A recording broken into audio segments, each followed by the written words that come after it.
Call the July 24th work session to order. If you'll join me in a moment of silence and pledge of allegiance.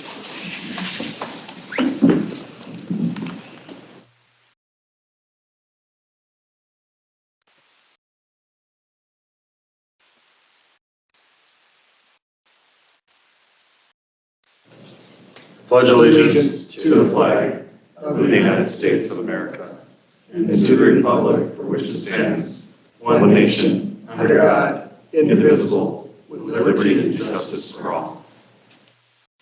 All right, item number 3, citizens' comments. So if there's anybody here that has comments for the city council, you have 3 minutes. Just so you know, if there are comments related to items on the agenda, we'll probably open up many of these items to public comment. So not a public hearing, but I don't see anybody raising their hands, so we'll move on. So we'll go right into our comprehensive housing needs assessment. And Mr. Mullins, I believe you're. Oh, I'm sorry. Yep. Real quick, sorry to steal your thunder. I'd like to introduce everybody to Julie Stahl. Julie is our finance director. Today's day 1. And so she's going to come and give the CIP presentation and go over the second quarter financial needs.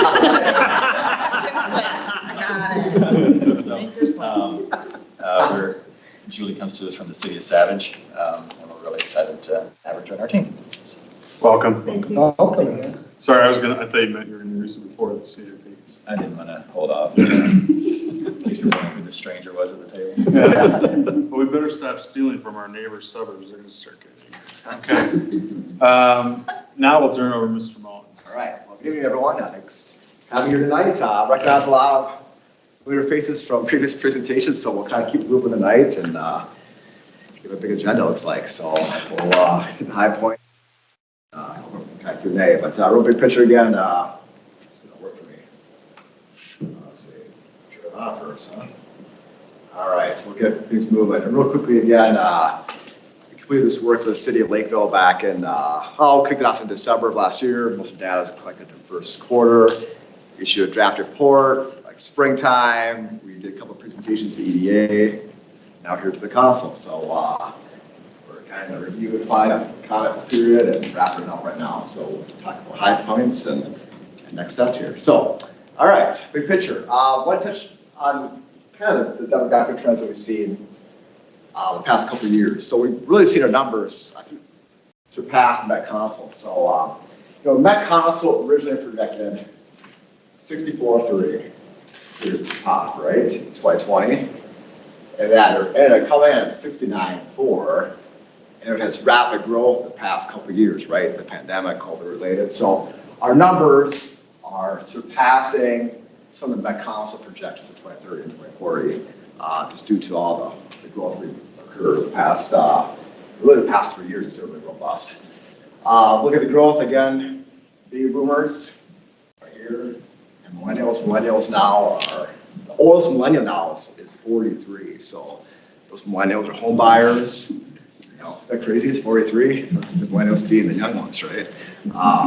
But they're aging, right? And they're buying homes and they're doing lifestyle renters. So a lot of growth there, and they have very high household incomes. We'll touch on that next.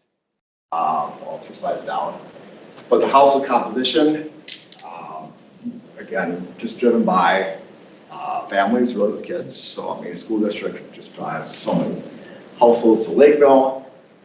Living alone is growing, but still pretty small. That's like the single persons are, some communities we work in, say inner ring burbs, say Edina, St. Louis Park, Golden Valley. You see this living alone, 35 to 40% in those areas. Whereas, yeah, go ahead. Is that broken down by age? Maybe you don't know off the top of your head. I just think we've added a lot of senior apartments, so maybe there's widows or. Yep, senior apartments will most likely fall living alone because the senior apartments are typically one-person households. 90% of them. You have a few couples here and there, but yeah, for the most part, they're falling there. Now, with all new rental stock being built today, and you got the pipeline, this is going to go up in the next few years. Certainly is, but it's still going to be a relatively small percentage of your population. Question. Household incomes, going back to millennials. I mean, talking strong household incomes here. We're very, very end of here and here. I mean, overall, we're like 120-ish 122, somewhere in that ballpark as a for the city. The millennials got very, very strong household incomes, and the Gen Xers as well. Rule of thumb, 3.5 times your income. It's relatively what you can afford. Now it's changing right now, the dynamics of the mortgage market. With rates going up, that percentage is starting to go down right now. But historically, that's kind of the rule of thumb we use for what you really can afford based on those household incomes. The elephant in the room, I think, we've talked about this in the past, it's been wages in Lakeville being lower than Dakota County metro area averages, quite substantially, looking at your weekly wages versus Twin Cities Metro, pretty big spread there. A lot of it just comes down to the type of jobs in Lakeville. I mean, we don't have the executive corporate job that, say, Egan may have. A lot more leisure hospitality, some of those lower paying retail jobs, which really is driving down the wages here in Lakeville. So really, it's a pretty big spread between the metro area average and wages in Lakeville. I wanted to kind of highlight commuter trends. So what's fascinating is we looked at Lakeville compared to a lot of your other, somewhat similar suburban communities across the metro. For the most part, majority of suburbs, there's not a whole lot of people that live and work in the same city. People are commuting everywhere, right? So I mean, it's pretty consistent across the board of every city who's living and working in their community. However, when we look at inflow-outflow patterns, here's where the difference is. Not too people are coming into Lakeville. Everyone's leaving, right, for employment, whereas you have a very high outflow of other jobs compared to some of the other communities across the metro that have a huge influx of workers coming in, like at Egan there, Plymouth. Again, both in corporate campuses that have those higher paying jobs, driving all those numbers in as a proportion of the overall employment. So pretty big spread there between Egan and here in Lakeville. All right, wages, again, we touched on that. Really the only sector, again, without public administration, so the beach hospitality, Livable is, but construction is the only sector that has wages above the metro area average. Every sector is lower than we're seeing across the metro. Thank you again. I think for some reason it's not aligning, so thank you for your help here. So one thing we did is, okay, so we have all these, we know we have a huge outflow of jobs across the metro area, and we know our wages are lower here in Lakeville. So can someone who has a Lakeville wage afford to live and work in Lakeville? Okay, so here's what we did now. So we have two columns, blue, white. So this would be one income here. This would be two persons in that same income bracket, or same job.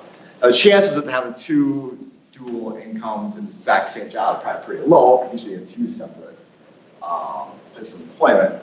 But can they afford to live and work in Lakeville? So here we go. Here's the red line. So you see only a couple industries, right? On one income, only a couple industries can afford to live and work. But once you have the dual incomes, most can afford rent in Lakeville. When it comes to home ownership, that changes quite a bit. And given high rates, higher housing costs today, only two industries have wages that can afford to live in Lakeville. So it's kind of interesting, but again, it's tough to compare apples to apples when you got dual incomes and you don't know what the other person has for the job. So just an analogy based on somebody in that same sector.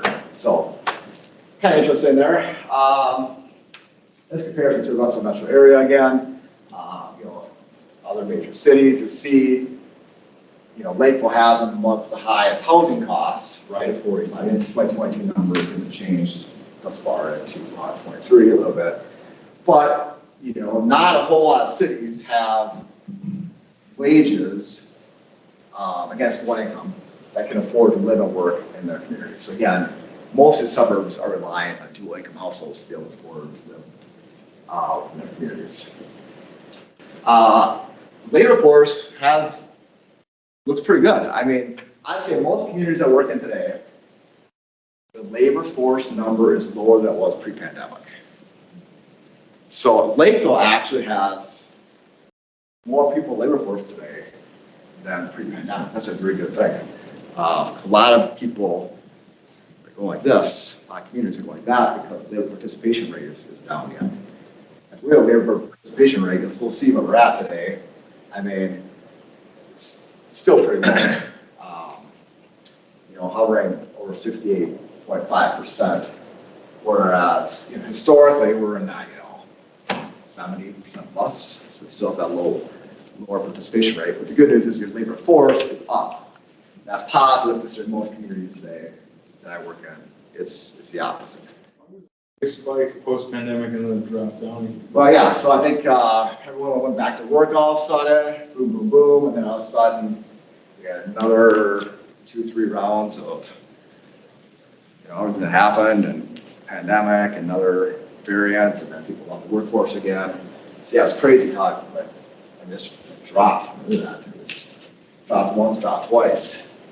We're still coming back. I mean, ideally, we want to see that number back, 70% plus to get all the jobs out there today. Unemployment rate, low. Problem for employers, it's a high rate, even though it's still losing a little bit today. It's still tough to find good employment, 2.5%. Ideally, we want to be that 4 to 5% range for healthy, balanced market of the labor force. Jumping over to building permits, trends, we've seen this huge jump, 21. 2020 and single family, again, pandemic led a lot of that, and then interest rates kicked in, 22, and then interest rates up, and then we've seen activity go down, down, down. So it really correlated pretty handily with the interest rate hikes. But the permits were down quite a bit in 22 compared to the last couple of years. 22 though was a top year. Customer cities for Lakeville, so we got high compared to the rest of the metro area. Lakeville led the way.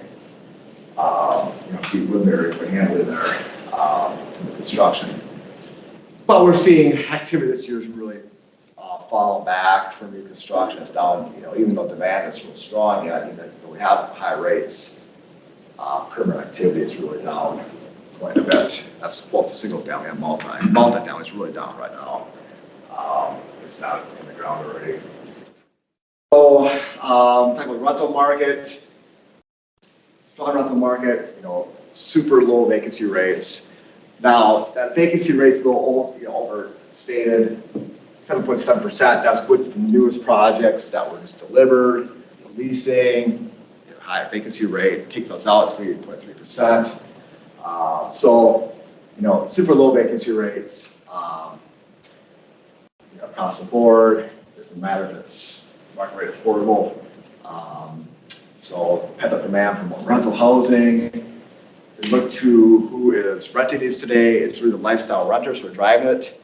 All your construction tends to be Class A, Class B plus new construction that caters to, again, the barbell effect of millennials and boomers. And they have higher incomes, and higher incomes are really driving the rental boom across the country today. It's 75, 100,000 plus incomes a lot of times that are renting a lot of these apartments, super high incomes, which traditionally has not been the case for rental housing. It's been more of a necessity, not a lifestyle choice. Some trends we've been seeing, recently, apartments and industrial have been the two hottest real estate types for the past almost.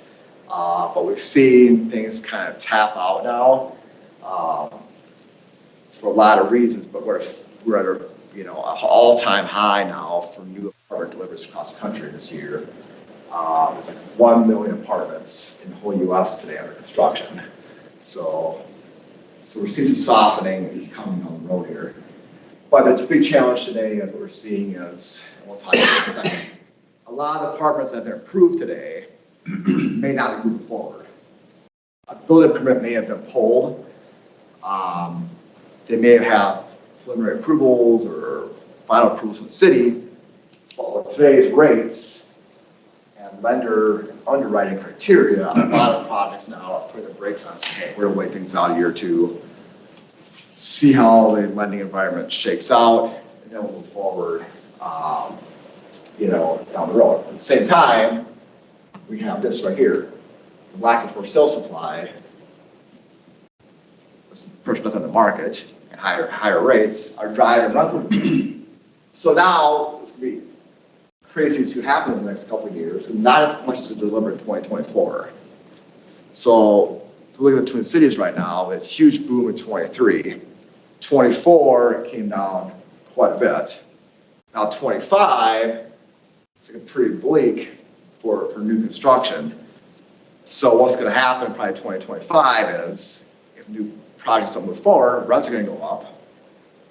Vacancy rates are going to go down, and you're going to have a tighter rental market 2 years from now because the pipeline is not being met right now to these higher rates. So it's kind of interesting times as we navigate these interest rate environment we're in today. I want to talk about single-family rentals a little bit. Lakeville does not have a whole lot of rental stock today. Okay, you got a lot of pipeline, but of your rental stock, a lot of it is single families. Single family and rental townhomes make up a good chunk of your rental stock across the community. Now look at the Twin Cities and statewide, single family makes up a good chunk of rentals across the state. A third of all rentals in the state of Minnesota, or at least out-state Minnesota, are a detached structure. And so to talk about that, the hottest new concept today is what we call single family built for rent or build to rent. There's a lot of acronyms out there. It's got two options. Option here is scatter site developers who go up and buy single family homes and then rent them. But it's tough to do because you can't get your economies of scale going. You got a property here, property 5 miles here. So it's like individual small investors. The new hot topic today is more of these communities, like a brand new subdivision that comes in and says, okay, we're going to build 50 homes, detached structures, or they could be attached, small lot subdivisions. That's in Maple Grove, about like 35 lot, and we're going to build rental housing. So this is the hottest, nationwide. It's one of the hottest places today. We don't have a whole lot of Twin Cities. We have about 10 projects today in the pipeline across the whole metro area. And they get a call about a month ago from a developer looking at Lakeville. I'm not sure if they haven't been in City Hall yet, but Lakeville's a perfect community for this product type. Let's go ahead. Do you have an idea with the single family rentals, how much of that is corporate owned? Well, right now it's still, if you look at across the country right now, it's still a small fraction. However, the newest product type is going to be backed by usually a builder or a corporate entity. So for instance, Lennar, for example. Lennar may say, we have this new subdivision in town, we want to convert to rental. And they may decide to say, Lennar has a whole sector of the company that does rentals. They could come and say, we're going to do rental housing here. And still offer amenities. They might offer have a party room, community room, have that workout room, have those amenities, yet convert it to a rental. But yeah, so typically the small mom and pop operators are not going to go on this concept. They don't have the equity and ability to finance, a 50-unit project. It's going to be larger institutional players. What about corporations that don't do a development like that, but they just buy up a bunch of housing? You do have some of those out there. It's still a pretty small component. I think the numbers right now are, 88% of like all single family rentals in the US are small mom and pop. Corporate is gaining market share every year, but still relatively small piece of the pie. But this concept is going to be corporate or more builder focused to make it work. So I suspect you're going to see some developers propose this type of concept in Lakeville because it's a hot concept. You're demographically, it's fits in perfect with Lakeville's land use and. What's their end game though? Are they gonna stay in that business or is their end game to actually sell? Most is the Sell it. hold. Most is the hold. Now, I'm working with some builders right now. A little different concept though. Let's take, for example, a subdivision that they've got 3 houses left. They can't sell them because of the higher interest rates. In some cases, these builders are saying, I'm going to hold this for 2 years. Let the market shake out. I'll put it back to the for sale side once the market corrects itself. The only reason I ask is because I'm trying to figure out if police services, et cetera, would be higher in that type of scenario where the whole area is all rental versus, just holding on to 2-3 houses. So, versus an apartment building, et cetera. So what is the clientele in there? So if they were to come with this concept, I'm going to be looking at how does this affect our services that we provide, and is it going to be overbearing on what we have?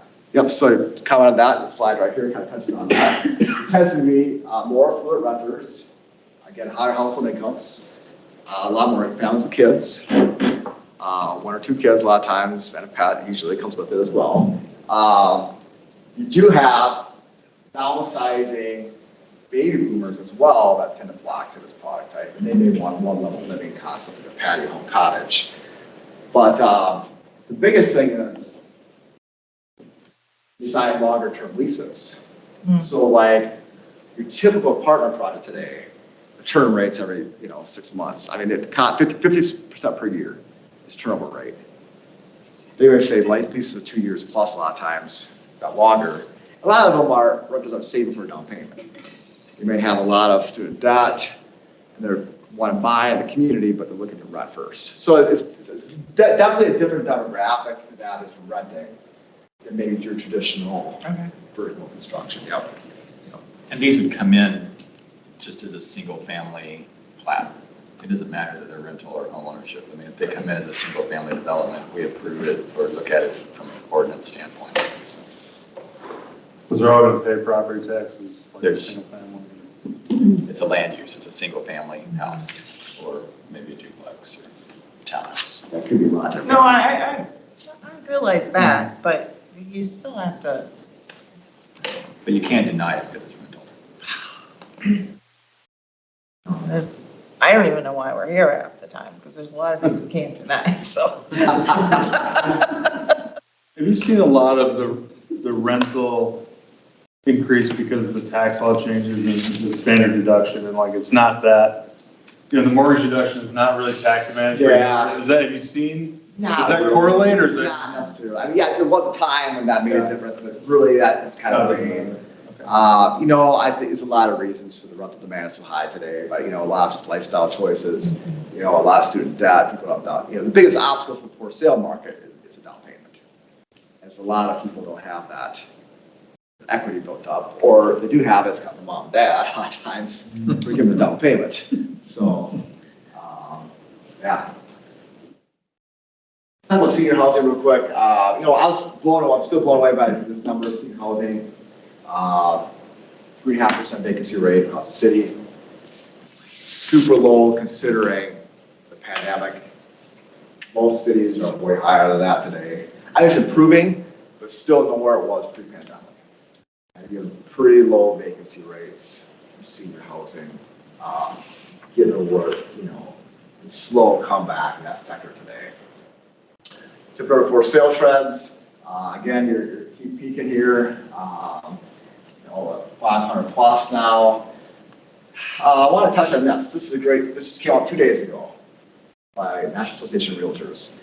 It shows the number of new homes today as percent of all sales. So the reason why we have such high price points today in Lakeville is basically it's new construction. And most of your product is new construction. Across the country today, 35% of all homes on the market today are new construction. Historically, that's 10, 15%, you know. If you look at the past 30 years, like 12% is your average new construction. And here we have this massive, just new construction shares because there's nothing on the market today. And builders only want for producing the supply of home buyers. So it's very fascinating times, which would drive up the costs overall. Lot supply, I think we're okay. You know, look at vacant lots, look at your vacant lot supply. Your vacant lots are definitely going to meet the demand, and you got a lot more in the pipeline platted. So I think you're going to be fine. It's not like you have a shortage of lots. A lot of cities I work in have a shortage of lots. I think you're going to be fine. But again, construction premium, that premium has a 35% cost associated with it over the resale market. But to make product move today, we're saying rate buy downs are pretty typical. The builders, all the nationals, stimulate sales because they want to keep the trades, they want to keep building. They'd rather do a rate lock buy down than drop that price. They don't want to drop the price. For appraisal issues, their workers, they're offering incentives before they'll drop that price. So that's what we're seeing right now. That's the for sale sector in the new construction side. Do they finance that done as an entity, or they're working with? Well, a lot of times they, like pick a Lennar, but they all have their own in-house mortgage companies and title companies. So they're skimming it through there, yeah. Skimming it, that was okay. Counting shifts. Everyone. Interesting word that you use, that's all. So then the rate hikes a lot. I think the Fed meets tomorrow or when? Tomorrow, I think. Wednesday? We'll see. I've heard cases for both. Last week, everyone was saying no rate hikes, but yesterday I'm hearing another 0.25. We'll see what happens. But we held off in June. We'll see how the Fed responds. I remember when it got down to this and I was extremely thrilled, so, you know. We're just living in, you know, the people just don't realize how good they had it. Exactly. That was crazy how. I mean, it was sitting at zero for how long? I mean, it was sitting at the Fed's base rate. Yeah, that was the stupid part, yeah. So again, that mortgage rate makes a huge difference. We're down, quote unquote, well, 6.8 today. Last week we're in the 7% range. It makes a big difference, right? You look at where we're at a year ago to today, what you're now bought you, pretty substantial spread between early last year versus today. With rate hikes have made a big dent on affordability. And that's results in a bigger payment or less house. All right. Again, but the rate hikes, you know, a lot of us are sitting over there, right? So 3%. And that's going to hold the market back for quite some time, given those low rates, people still want to sell. Everyone talks about why is no entry level being built. Ironically, we are starting to see more entry level homes being built today. As builders are trying to do anything they can do to help bring down costs. They're skimming a lot right now, if I say that word again. They're just doing bare bones construction now in some subdivisions to help bring that cost down, help get it more affordable. Now still, I'd say not a true entry level home, they're doing everything they can to help alleviate those costs. I'd say just, you know, there's no one way to help get those housing costs down. It takes the whole toolkit and everything, kitchen sink, to make it happen, to help get those new construction costs to be affordable, because it's gotten up so high over the past decade that the entry-level construction size is a small fraction. So it really takes several of these components to help bring the cost down. For the scenario where, okay, so somebody's gonna develop starter housing, go low, regular grade on everything. Yeah. What effect does the market have on that? So you build a house and you can market it for 280,000, but are you still gonna end up having people pay 340,000 for it because? Well, yeah, there's no question they're gonna market it for, say, $299. The base model, right? But it's gonna be $399 by the time it's done and they add upgrades. So, it happens every time. Every time you see a from sign, you just gotta add 20% on. That's how I feel when I see a builder's model sign. I mean, even if you didn't do the upgrades, is it just the market gonna be such that there's gonna be such a demand for it that people are gonna go, well, I'll give you a 320 for it? Well, yeah, that's a good question, yeah. So if they start marketing a house, let's say, 299, the demand's gonna be so high, you're right, they can just adjust its prices based on just-in-time pricing models and then push it up. But yeah, there is insatiable demand for homes priced under $400,000. You can build them forever and ever, and you sell them. So it's a good question. Does the builder hold strong, or they keep raising rates? You probably know what they're going to do. So real quickly, pending a lot of housing in the pipeline. The biggest thing is apartments. We did demand. We'll talk about that in a second here. We counted for these 700 units of pipeline demand. So a lot of single-family rental housing demand, but the market rate here, housing, takes into account those 700 units of pipeline we have right now, and it sounds like someone's maybe on hold. So really, this is 600 plus 700. We kind of subtracted those out, thinking they're going to go forward. So really, demand is higher than that, but the question is, when do they move forward? And we're assuming if they got approvals, they probably will. But if they don't move forward, this demand goes up for that market rate rental housing demand. You go back one second. Do we know how, we categorically call them townhomes, but people outside of Lakeville probably call them smaller single family. Do you know, does that fit in? Is the multifamily only Yeah, so multifamily could be, this could mean a lot of things. Twin home, town home, row home.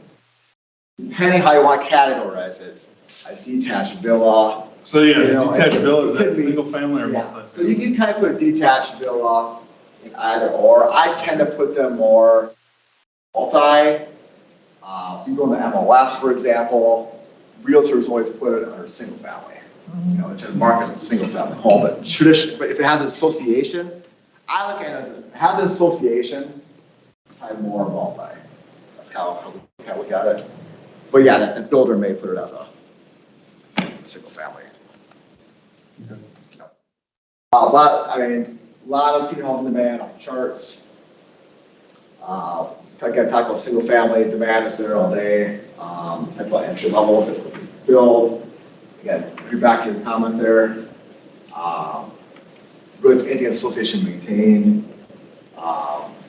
We are seeing more and more townhomes come back into play now. Again, these high costs.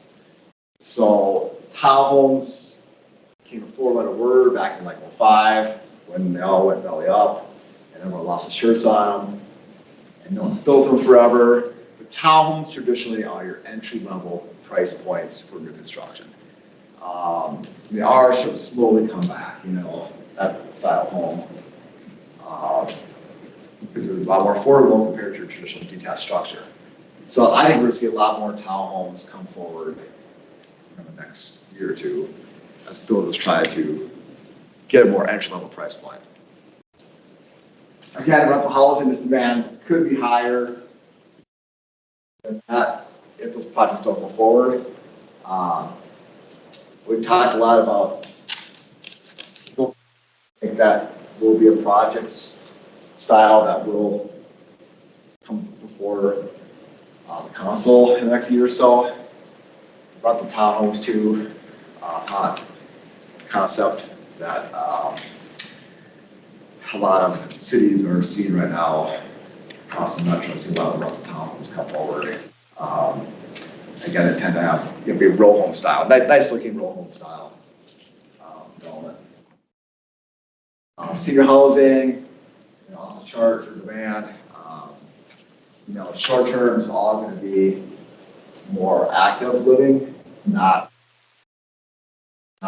more service based, and that's a good thing too because the staffing is so tough right now at these name it, confined staff and senior housing. So more and more senior developers are moving to active living just because they can't find the bodies to maintain staffing ratios. Key takeaways, strong growth, not as fast as, say, the last couple decades, but still very, very strong high growth rates. When there's boomers driving that growth, a lot of families. Again, the wild card here is how do we get people with low wages compared to less than 2 cities. Low vacancy rates, which equal pent-up demand. Senior housing rates are low as well. We are seeing the for sale market slowing, but not that much. Just look at your days on market this morning. Your days on market has like doubled, but still it's like 40 days. So it's like still half what it should be. I mean, the rule of thumb used to be 90 days. It's kind of a goal to, right? And now we're at 40. That's high. We're used to these days, 10 days of market, which is crazy to think about. But your pricing's holding strong. It's still going up, even though we have no supply. Interest rates are higher, so. But sales are definitely way down this year due to the supply side. And I guess, inflation, mortgage rates is all impacting development, and construction costs are not coming down. I mean, I had a conversation yesterday with 2 different developers. I kind of posed both of them. I'm like, okay, are you seeing relief? Nope, no relief. Even though you're hearing that the subs are available now, I mean, I keep hearing more and more subcontractors needing work or looking for work. The pricing has not come down yet. So you'd think if things get softer out there that we'll see some relief there, but so far we've not seen relief on construction costs. All right. Outlook, we'll see tomorrow what happens with the Fed, how they respond with the rates. We are seeing, I'd say the past week or two, I feel like more and more positive economic news the past few weeks. And some economists who were in the pool of recession are now saying soft landing. So we've seen a little bit of movement, I think, in the past 2 weeks, where more and more economists, okay, well, maybe we won't, get a hiccup with the thoughts. So, still feel that still inflation is still coming down a lot, but it's still higher than it used to be. We still all feel their pocketbooks. I think the big thing this week is that UPS, what happens there? If they, that could be a major supply chain issue if they go on strike. And that could really cause hiccups across the whole supply chain. So we'll see what happens there. But I think it's, we'll see what happens tomorrow. I think that's could indicate, where things might be headed. Talk about the housing market a lot for sale side. I think key is starts are falling down, but the irony is builders' confidence has been going up because the supply is so low. Even though interest rates are up, there's still demand for new construction, And the past like 3 or 4 months, builders keep getting more and more confident about the market. So that's kind of interesting that this dynamic is going on. But this year is definitely going to be a down year in most regards as far as affordability and inventory, et cetera.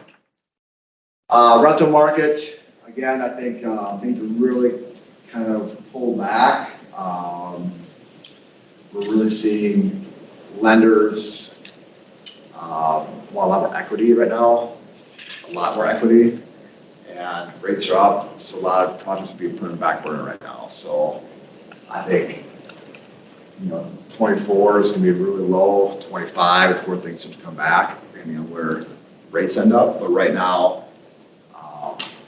projects are going to be put in the back burner all over the metro. So I suspect to see that it's flat as long as the rates stay where they're at. Seniors, interesting one. Senior housing has been coming back, but they face a lot of the same challenges that the general market does, in that labor is challenging. So the projects that are going to move forward are going to be active living, as that labor shortage is really playing a huge part in what's built. But senior housing has been a pretty small segment of the market recently. Just it's down from where it used to be historically the past decade. We're down quite a bit. So pushing a lot. Mindful there. It's been over my time. Sorry. Oh, you're. Okay. No, Q&A. Questions, comments, feedback. Yeah, questions? Open it up. I mean, the thing that popped out to me was, what role do we play in that gap between being able to live and work in Lakeville? And from a policy standpoint, where does that even, what kind of recommendations are there for policies that will help assist that problem? Well, there are a lot of cities that offer like live where you work incentives, right? You get the jobs first for those, right? So they have these cities that have those policies in play. They want you to live in the same community work, but typically they have higher wage jobs. If you don't have those jobs, it's tough to, offer that type of program. It's because of economic development, right? Economic development and retention, recruitment, and what jobs you're to bring to your community. And you go after that corporate, you compete against, play that game of competing against Egan and Plymouth and Maple Grove and try to land that big fish and bring those high-paying jobs. You'd be playing the incentive game. Who's gonna give away everything in the kitchen sink sometimes to try to land some of those big players. But yeah, it's when it comes down to, you gotta economic development is what it is. So you obviously work in a lot of different communities. Is there any that you work in, have programs for like first-time home buyers, whether it's like either down payment assistance or like renovation assistance? Yeah. So is it working? Yeah. So a lot of so just kind of back up there a second. So a lot of cities may have an HRA levy, or EDA or HL levy, which is controversial. So a certain percentage of sales tax, right, goes in that pot. And that pool of money then is used to fund those programs. So I'd say the bigger program would be home improvement program. Say, I need a new roof, I need new windows. I'm going to offer you a 1 or 2% loan for $15,000. Go replace your windows. Those type of programs you see a lot of. First-time home buyer programs are out there, but they're not as probably, they're popular, but they're not as prevalent because the money gets sucked up right away. So you got to have money to fund that. Usually they have set aside X amount of dollars per year. They get eaten alive right away because people want that money. Then you got to refund it every year. The question is, where's the money coming from? To replenish that pot of money every year Yeah. program, so. So, I mean, Lakeville's gonna get a pretty, substantial is probably not the right term. We will get, a few $100,000 a year from this metro-wide sales tax for housing. And other cities, again, that you can work in, talked about what they are gonna do with their money. So I think you have like 3 years to spend it, so it's not like we can hang on to it and then figure something out. And it comes annually. Yeah, right. Yeah, I mean, I think it's still new, right? Yeah. It just came off the new legislative session, so I think people are still trying to figure out what they're gonna do. I really haven't heard a whole lot yet of what's Egan gonna do, or what's Rosemont gonna do. I mean, I really haven't heard yet how they're divvy up their money, but, I'm sure it's gonna be a conversation that it's gonna be coming around here. We're formulating ideas, and we do use on an annual average, close to 150 of the CDBG dollars. Yeah. Somewhere between 130, 150 each year does fund through the CDA, the home improvement programs. Okay. So we are currently doing that just with the CDBG. So this is a whole nother pot of money that could add to that, create our own program, create something like, down payment assistant, other ideas to give us more tools without having that levy, which I would still like to see us do the levy because then I think we can launch more. But that's probably a topic for another day. That's why there's a 2-year moratorium. That's definitely a topic for another day. But there's rental fix-up funds too. I mean, Yeah. a lot of cities Yep. have rental fix-up funds. So say you got a crappy 1950s building that's deteriorating, Yeah. so they can go and fix that building. That's a nice program to offer as well. That really helps clean up some of those. And we may have to get creative. We may not know what's going to work right in Lakeville. The first couple of years, try some programs. If people don't bite and use the money, then pivot and, create other programs. Because, I mean, just from the report and when hearing it, the gap is like 25 to 35. I mean, the first-time homebuyer money is how I ended up in Lakeville. And I have a son that's 28 years old, so this is very real for me, but there's definitely that gap where it'd be great to find a way to get people that want to own a home, but feel like they're kind of forced to rent because they just can't afford to own a home now, and to close that gap. But that's an uphill battle too, because I look at my child and he's been working for 5 years now and his wages have gone up, but they're nowhere near. So it's one thing to have the program, it's the other thing to decide who you're targeting and what criteria Yeah. that you want to look at. You have a opportunity bullet point here about modular housing. Yeah, so modular housing certainly has been a hot topic in the past 2 years. We're starting to see more product that is modular. Now, modular is not a mobile. It's an actual, it can be a normal apartment building, which is stacked. You build your 1-bedroom, 2-bedroom, 3-bedroom units off-site, you bring it, you stack them up, and it looks like a normal apartment building. You would never know driving by it that wasn't stick-built construction and a built-in factory. The benefit is it's more efficient, less waste, quicker time frame. The downside is transportation costs. Where is it being built? That was a new plant in Owatonna, Rise Modular.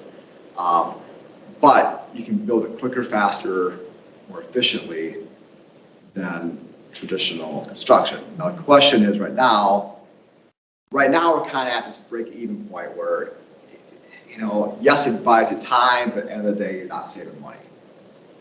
The transportation cost eats up a lot of those dollars you just saved by shipping it. But with time, it's getting more, each year it's getting more and more efficient. And it's creating more market share. I think nationwide right now it's like a 5% market share is modular. So pretty tiny. But even a small increase help the supply. And it can be single family as well. There there are single-family home builders too that build like ranch, rambler villas. You would never guess. They look amazing. Do we have any ordinances against that kind of housing? Or Not from a zoning standpoint. or 3D printed houses? No, they just gotta meet the state ethics code, that's the challenge. What's the price difference with that typically? Single family, same size here, stick-built modular, what's gonna be the? Well, it's hard to say. I mean, it's, end of the day, it's gonna be the same price today. We're going to transport it, but it's definitely gonna be a lower price per foot to build that offsite, no question about it. What gets you is, again, the transportation costs, they charge you by the mile. So the further you are from that plant, the more that cost goes up. So you're not too far from Owatonna, so I mean, it's not that far, right? But say, you know, if you're 100 miles away, then it's like, oh, does it pay to do it, right? So you want to keep close to the plant. And it's a time thing, you know, if it takes 2 weeks to frame a house, you know, but it takes 5 days to put modular together, that saves time from the builders. So how do you get a modular plant? Well, That's it's what a he hot was thing. saying. Well, I'd say like Albertville might be getting one right now. The developer wants to do a senior housing modular plant up 94. It's under construction right now. But you are going to see, I think, appetite is there for that product type. It's just home building industry in general has been really late to the game and everything. You're always behind, like 20 years behind the ball. So it's finally starting to get some technology behind it. But I think 20 years from now we can see. I used to be crazy what could happen 20 years from now with between AI and 3D printing, and we can see some pretty neat stuff, I think. So Matt, to that point, look what tip-up panels did for the warehouse business. Yeah. Yeah, we have Completely changed it. So why can't we apply that same thing to homes? That's where you're going with that. Yeah, no questions. It blows me away, the warehousing. You can drive by a site 2 days later. It's like, Well, you know what, it's not, I mean, that's how Our Lady Grace built their edition of 100, is like, within a week, all of a sudden, the school was twice the size, because it was all, it's not crazy. It's good. Okay, other questions? Okay, very good, appreciate Thank you, it. appreciate your time here. Yep. All right, thank you, everyone. Thank you. I should mention, this presentation did go to the EDC side. Yeah, the finance committee. Yeah, so it's coming into the culture of the city through all the different committees and committees. Okay, we'll move on to item 2. And that is, Tina and Katie are giving us an update on industrial park growth opportunities. While Courtney's switching over the PowerPoint, this came up, you all talked about in your council retreat, an interest in just kind of looking at where there might be some next opportunities to expand the industrial park. So Katie and I give credit to Katie, put the presentation together. She's going to run through some history of annexations that have occurred in Lakeville over the past couple of years. And then we'll talk about some ideas. Again, we are completely open to conversation, discussion tonight, get a little direction from you as to what your vision is.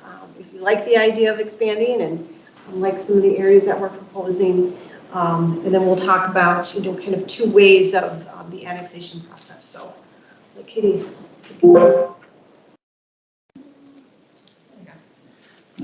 Okay, thanks for letting me have the opportunity to share this information with you. I'm starting with the history since I've been here a little bit longer.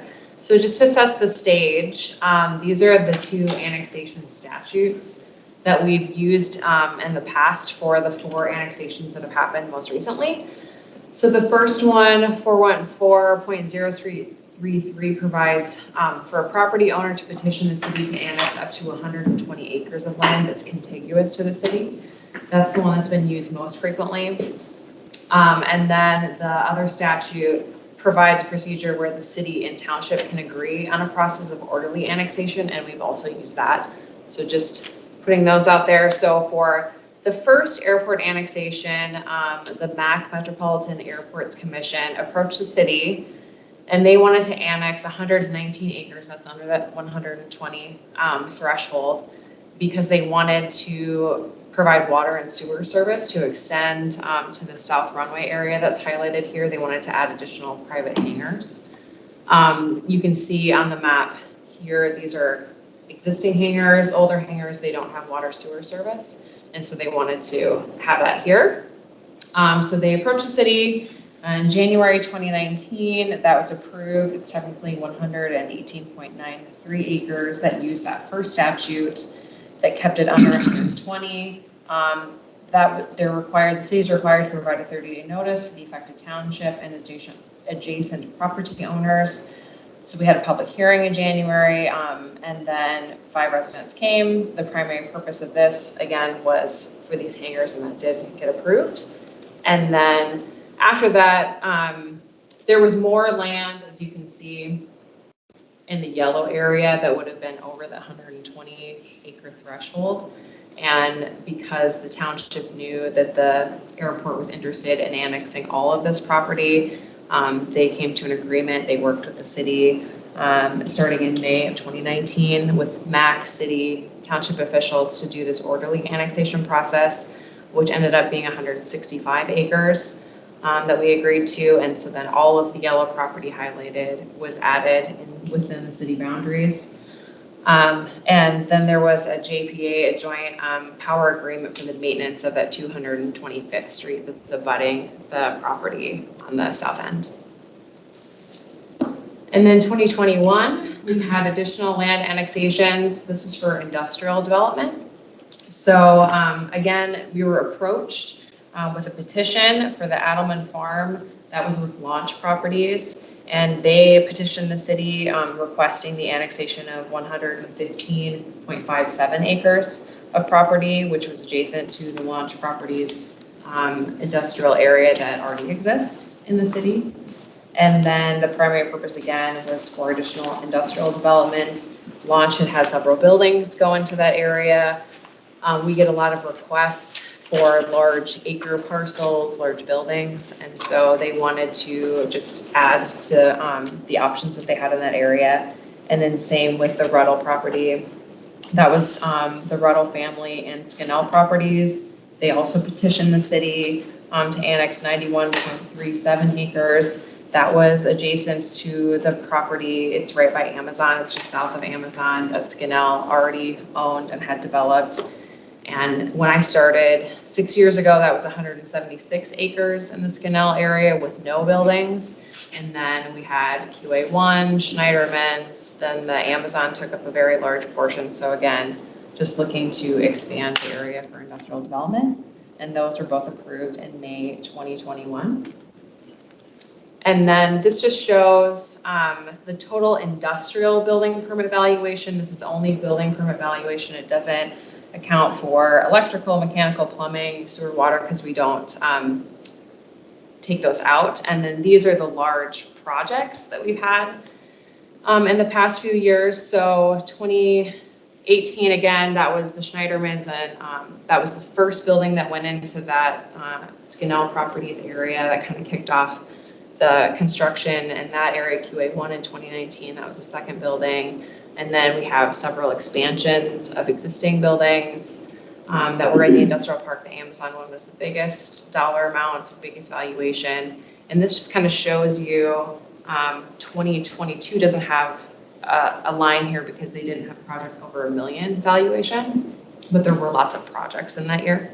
And so then total square footage that was added in the industrial park is pretty significant. And then the building permit valuation is also pretty significant. And then I'm turning it over to Tina. So to build off of the last line on that previous slide was the building that was permitted this year. So we had that groundbreaking with Opidin, the 360,000 square foot warehouse manufacturing office facility for Sweet Harvest Foods. So that is underway. Walls are going up. I think you're hovering over the arrow that's making you go the other way. I'll try. There you go. And then behind that building, we're still hoping for the cold storage facility that was approved, Air Lake 70. But that will break ground. We're just doing some final review of the building permit. So having 2 buildings within this year, we're pretty excited about that. So that'll be breaking ground this year. And then, as Katie mentioned, the launch properties, and then on the far bottom corner of the Adelman property, you can see below 222nd, all of that property was in that annexation area. And if you recall back in, I think it was January, we had Bioenergy at a work session, and they've been working through that, and they finally have a purchase agreement that's signed with Launch Properties. And so that's the property starred, and we'll be bringing back to the council an updated sketch plan. They heard the comments from the council, so they are flipping the site around, and there's a text amendment. So we'll bring both the sketch plan and the text amendment to the council, hopefully in September. So we just wanted to show kind of blown up portion of the land use plans. You can see, or the zoning ordinance, I'm sorry, all of the different industrial areas are kind of an older industrial park. Some of these expansion areas, this is the Adelman, the Ruddle, and then these hatch mark areas are important to note too in another slide, as well as the office park.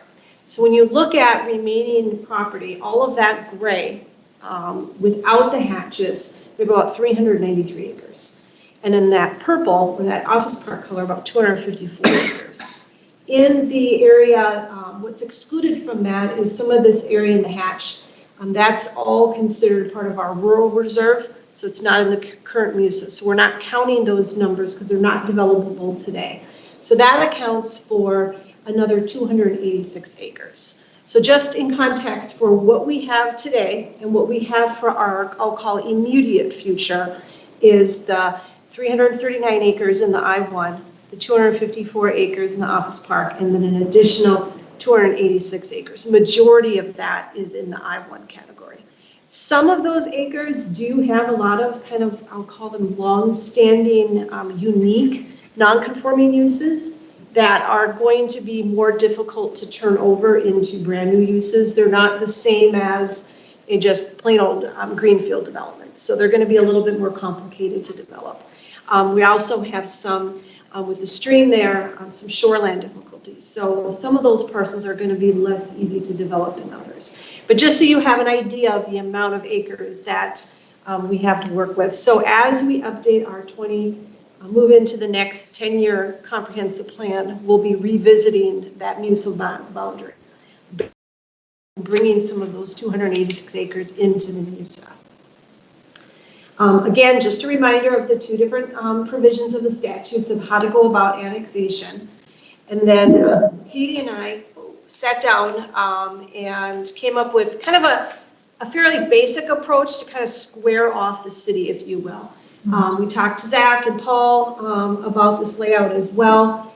So basically, if you follow kind of this red boundary, we'd be proposing this chunk could be brought in through annexation to square off. Again, just for context, this is the Ruddle.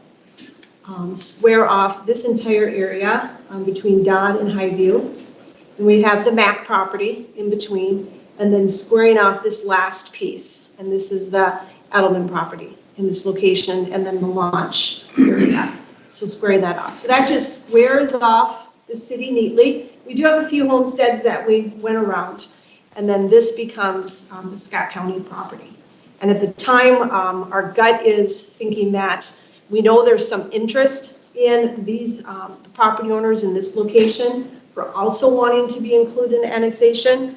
The difficulty there, and Zach and I just had a very brief conversation about today, is it's going into a completely different county versus trying to stay these parcels within Dakota County. But just so you know, these parcels are also interested. But this is just kind of a first blush, and wanted to share this, get reaction.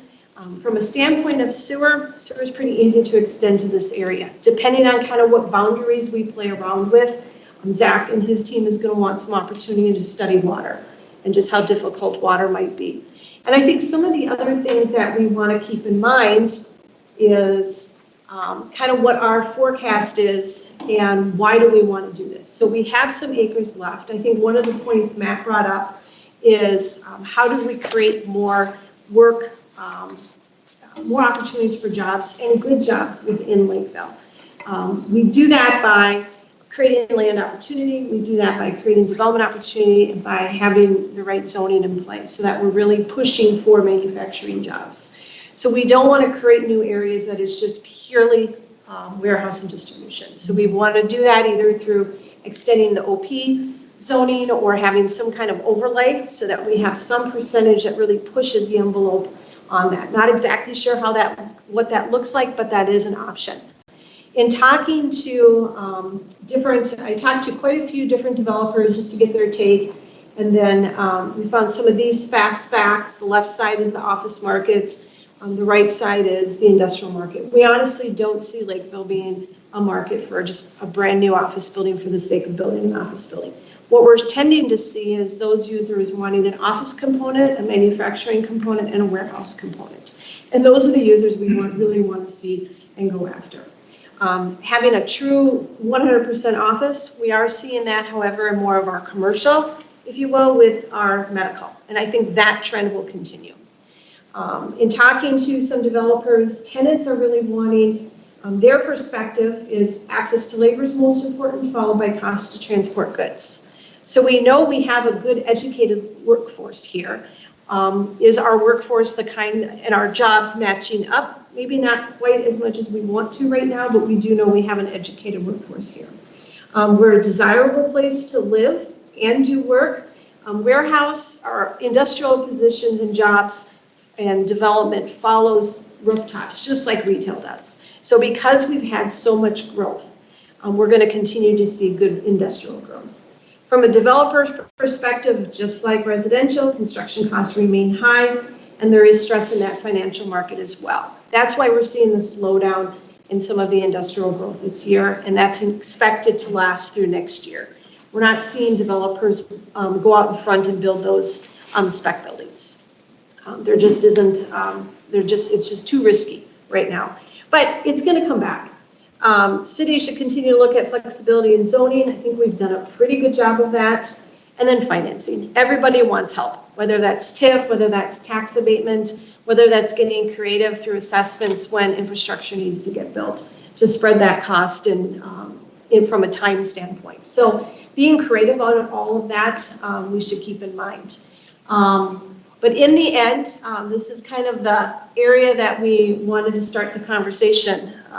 If we were to pursue this, the way that we pursue it, whether we work with individual property owners or if we do, as Katie described in the larger annexation and work with the township, this is all within Eureka Township. So it is an option to work on it in its entirety. So I'll give you the floor. Questions and comments? I think I will just say one thing. The last time we had a larger annexation, members of the town board were not super thrilled. So I'll just want to make sure that we all have that on the table. But it has worked out well for us. So I guess that's the problem of being the big bad city up to the north. One of those situations, just to speak to that, because it was contentious. We did both of the annexations at the same time, but they were both under the 120, so it wasn't orderly. I think orderly helps make a difference in that, but yes. I mean, from my early perspective, if the infrastructure stuff makes sense, there's a desire, I think it makes sense. I think trying to work out an orderly process with the township should at least be the initial conversation. Do they have any plans of going to get their city status so that we can annex? I'm personally not aware of any. I don't know if anybody else is. I haven't heard of any. It took Credit River and Empire several years of planning to do it. Is there any type of trigger that if they do go down that path, then it makes it more difficult if we weren't going to be orderly? It makes it very hard to annex from another city. No, I mean, if let's say they're starting that process and wanting to become the city, is that I don't think so. I mean, all of these have been petitioned by the landowner. Mhm. And so as long as they were still technically a township, I think. I don't think there's like this shot clock or a pause that has to happen. What conversation is had with like current landowners in the city? Because we always try to balance to say we're not, if there's land available that's already in the city, we don't want to saturate the market, if you will. But I know at the same time, we're kind of right to do this because at some point we are starting to run out. Now, I'll just say from my own perspective, when I talk to mayors and we meet with the regional council mayors, they're jealous of our industrial park. When you have a community that you're getting to the point where you have so much burden on the residents and not having expanded pie, it hurts. Every year, the property tax levy hurts. So the more that we can expand the pie, in my opinion, I agree. helps, the residents. The parcel that we've received the most interest over the past year is this one. And like I said, through a broker, we did hear interest from this family. It's 2 different parcels. This is Scott County, so I can't, get it. There is interest on that property as well. How would that work for us then now being in 2 counties? Or Well, does it matter? I mean, New Prague is split between yeah. 2 counties, right? So it's not It's just impressive. a little more paperwork and budget time and stuff like that. Yeah, and I think from a transportation standpoint, et cetera, you're dealing with another county in terms of, kind of overlapping rules between Dakota and Scott if, these parcels were to come in and develop. So on the face of it, it's just, easier to stay within one county. Doesn't mean it can't happen. There's a lot of dirt roads still out there. And how much is it? Where's the line, like in that spot, where would be the county line? The county line is Is that the red? red. Purple. Yeah, north-south red. red line. Yeah, the South purple red on the line. red. Yeah. Okay. Is there a scenario where the counties would swap boundaries? Dakota annexes it so that Lakeville can have it. Sorry, remind me, what's that little, on that green line, what's the carve out there so what's not straight? Is that It's a cemetery. It's a what? Cemetery. Oh, we got enough cemetery problems, I don't want this, to. yeah. Just so we get a straight line there. Yeah. Okay. So we haven't had conversations, other than on this end, we haven't had conversations that I'm aware of. Katie can correct me. I don't know of too many within this area that have approached us. Dave's been approached in the past Okay. on a few of these, but the thought process before this conversation has always been, does it make sense? Is it contiguous to development that's already happening? So in those situations, they were kind of like one-off parcels, where these that we did annex were larger. The MAC property obviously makes sense because the airport and the industrial properties both were right next to existing large industrial properties that developers were already controlling. And sometimes the people who were asking us were just looking to escape their problems and Yeah. and so we were, we have never supported bringing something in without knowing exactly what they wanted to do with the property. Okay. And, Well, in terms of land use, there's with that additional annexation opportunity with next to rail, how do you guide, or what are our options for guiding land use to make the best use of things like rail that are right there and Yeah. other, county roads that are going to 35, matching the land use to what's available Yeah, transportation-wise? well, and we've had some conversations, and I know Luke and Zach are probably more up to speed than I am on just the whole progressive conversations, and is there a different parcel that we could utilize for that? I think land in this area, we would want to continue industrial from just a pure land use standpoint, and then figure out what the right appropriate zoning, so under the land use of industrial, we have I-1, I-2. I think the OP, which is the office park, actually falls under, and from a land use standpoint, under the commercial. designations. So we would be looking at that as, you know, if we dug into expanding these areas. And then figure out the appropriate staging as well. I mean, remember we lost out at Home Depot because we didn't have enough rail. So if all of a sudden you've got more land that has rail running through the middle of it. Well, in that situation for Home Depot, they were looking at the Amazon site, and so then it would have had to come across, which is very expensive. Yep. And the county might not have allowed it anyway. Well, I could definitely, sure. But there could be a spur through that whole. Yeah, when it's right next to it. So- Right. Well, I'm all for trying to get our base up, and I know that it's a little sensitive. I mean, I'd be all for if they decided that, why don't we just be Lakeville and that, you know, let the township just let us take them over, period, so.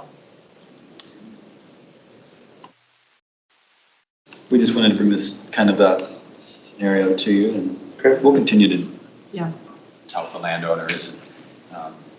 But we just wanted to see if there's any big pushback. It doesn't sound like there is. Okay. Thank you. Okay, good. I guess I'm not worried about, I mean, as you do your research, it'd be nice to be able to take that Scott County portion too, or even the one below it, just even square it out some more. Is there other support for that? So again, that would be, we didn't put the line around it. This one came up kind of more recently, these parcels, or even going all the way over.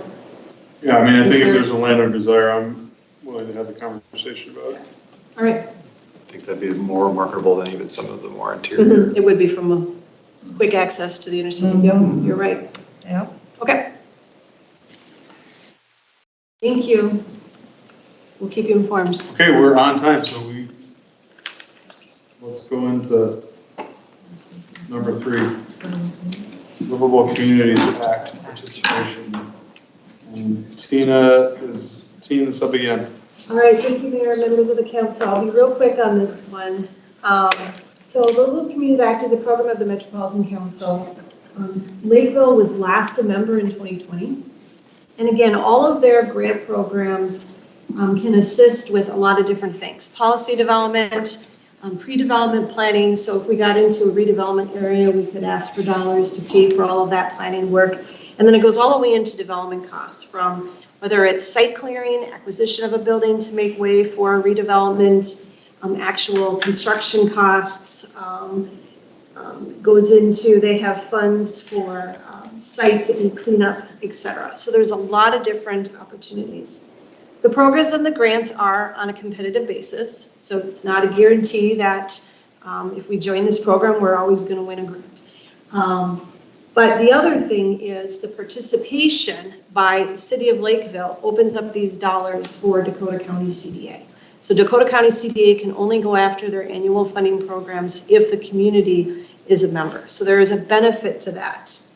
Because of the state funding that we talked about earlier this evening, which is over close to $395,000 annually, we feel like this would be a good year to re-enter and re-enroll into this program so that we can possibly leverage other grant funds from the Met Council, combine our resources, those kinds of resources, as well as developer resources on a possible project. Again, it's no guarantee that a program or a project is going to work, but it does give us the opportunity to explore it. And so that is why I'm suggesting that we re-enroll. On the staff report, what is necessary is approving a resolution, and that resolution needs to include the housing goals. These are the exact same housing goals that are in your adopted comprehensive plan. So we're not renegotiating anything, we're not changing any kind of commitment that we have. Again, these are goals, they're not mandates. So nothing is being changed on that front, and we would be in the program through 2030. So we don't have to re-enroll, we do it once you're in for the remainder of the decade.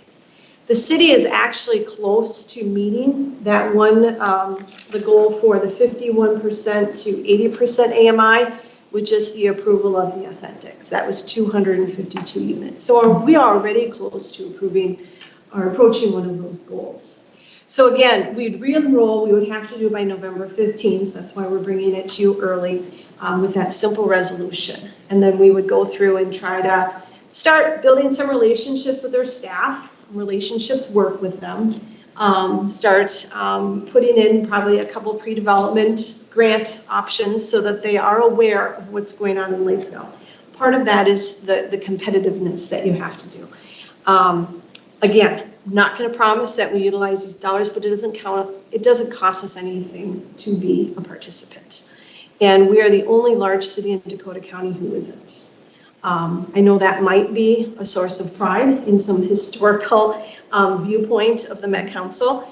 I'm not a promoter of the Met Council. I've had my own opinions in other communities that I work for about the Met Council, but it's unique now with the amount of funding that is coming into the state.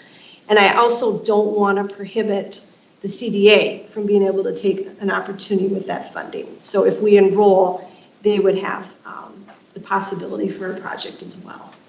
So I'd stand for any questions. So my first question, so for instance, like we've gotten several grants over the years,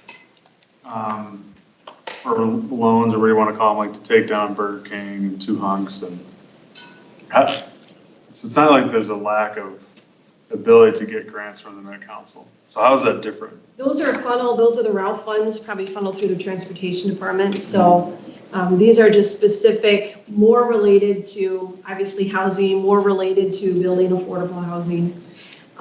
It's just a different part of the Met Council, different pot of funds. Well, honestly, I don't like being connected to the Met Council and then to be connected to them for another 7 years. So I think at first when I saw this, I thought, oh, and then I read the resolution, I went, whoa, that's a long time. There's always strings with them, and I just, not having any strings would be really nice. Well, we're always kind of under them from the standpoint of we always have to do a comp plan. We're always going to have to negotiate with them on forecasts, the system statement, and the projection for households and all of that. That happens every, 10 years. That process is actually going to start in 2 years. We always have to negotiate with them on the affordable housing goals. So all of that's already been adopted and is part of the plan. So I don't know. I mean, I get your opinion. It's just an opinion.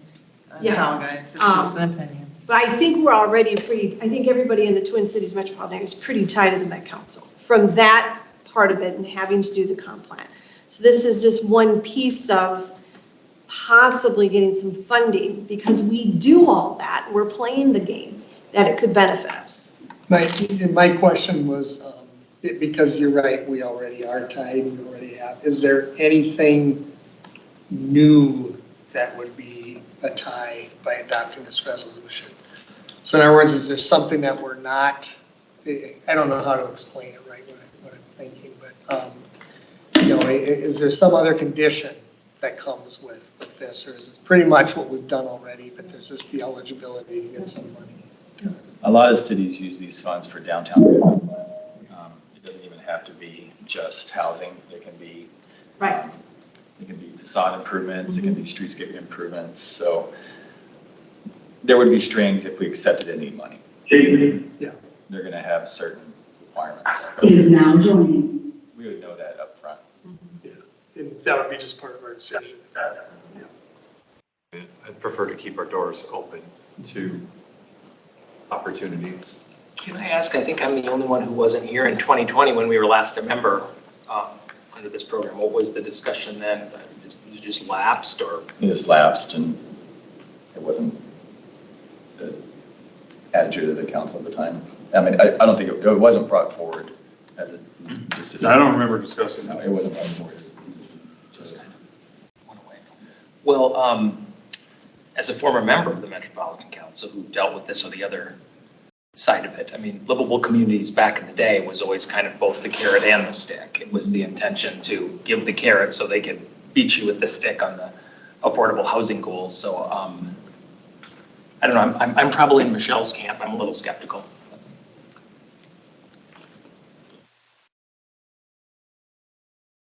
I mean,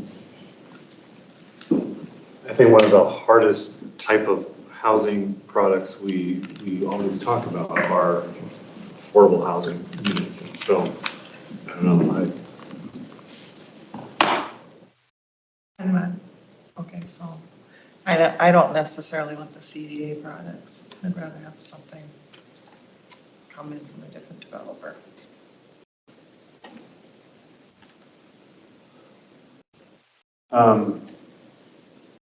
I am in a similar vein of, I am not interested in tying ourselves in that council. My question is, next year, we're gonna have pots of money for housing issues. If we feel like that's not, we can't chart our own path, can we come back a year from now and say, oh, we wanna do this? Because we're not, what we're trying to do, we can't do with the funds that we have. The legislature for a decade has said, oh, we're gonna reform and fix the Met Council. And it's just never happened. So We have the option every year. We get a letter every year. Do you want to rejoin, re-enroll? And so we have the option before November 15th of every year to reevaluate it. So if there isn't the feeling of certainty that you want to do it this year, we can pause and we can revisit it next year. And is it always for this length of time? Yeah, it's always a 10-year cycle. between comp plans probably. Yeah.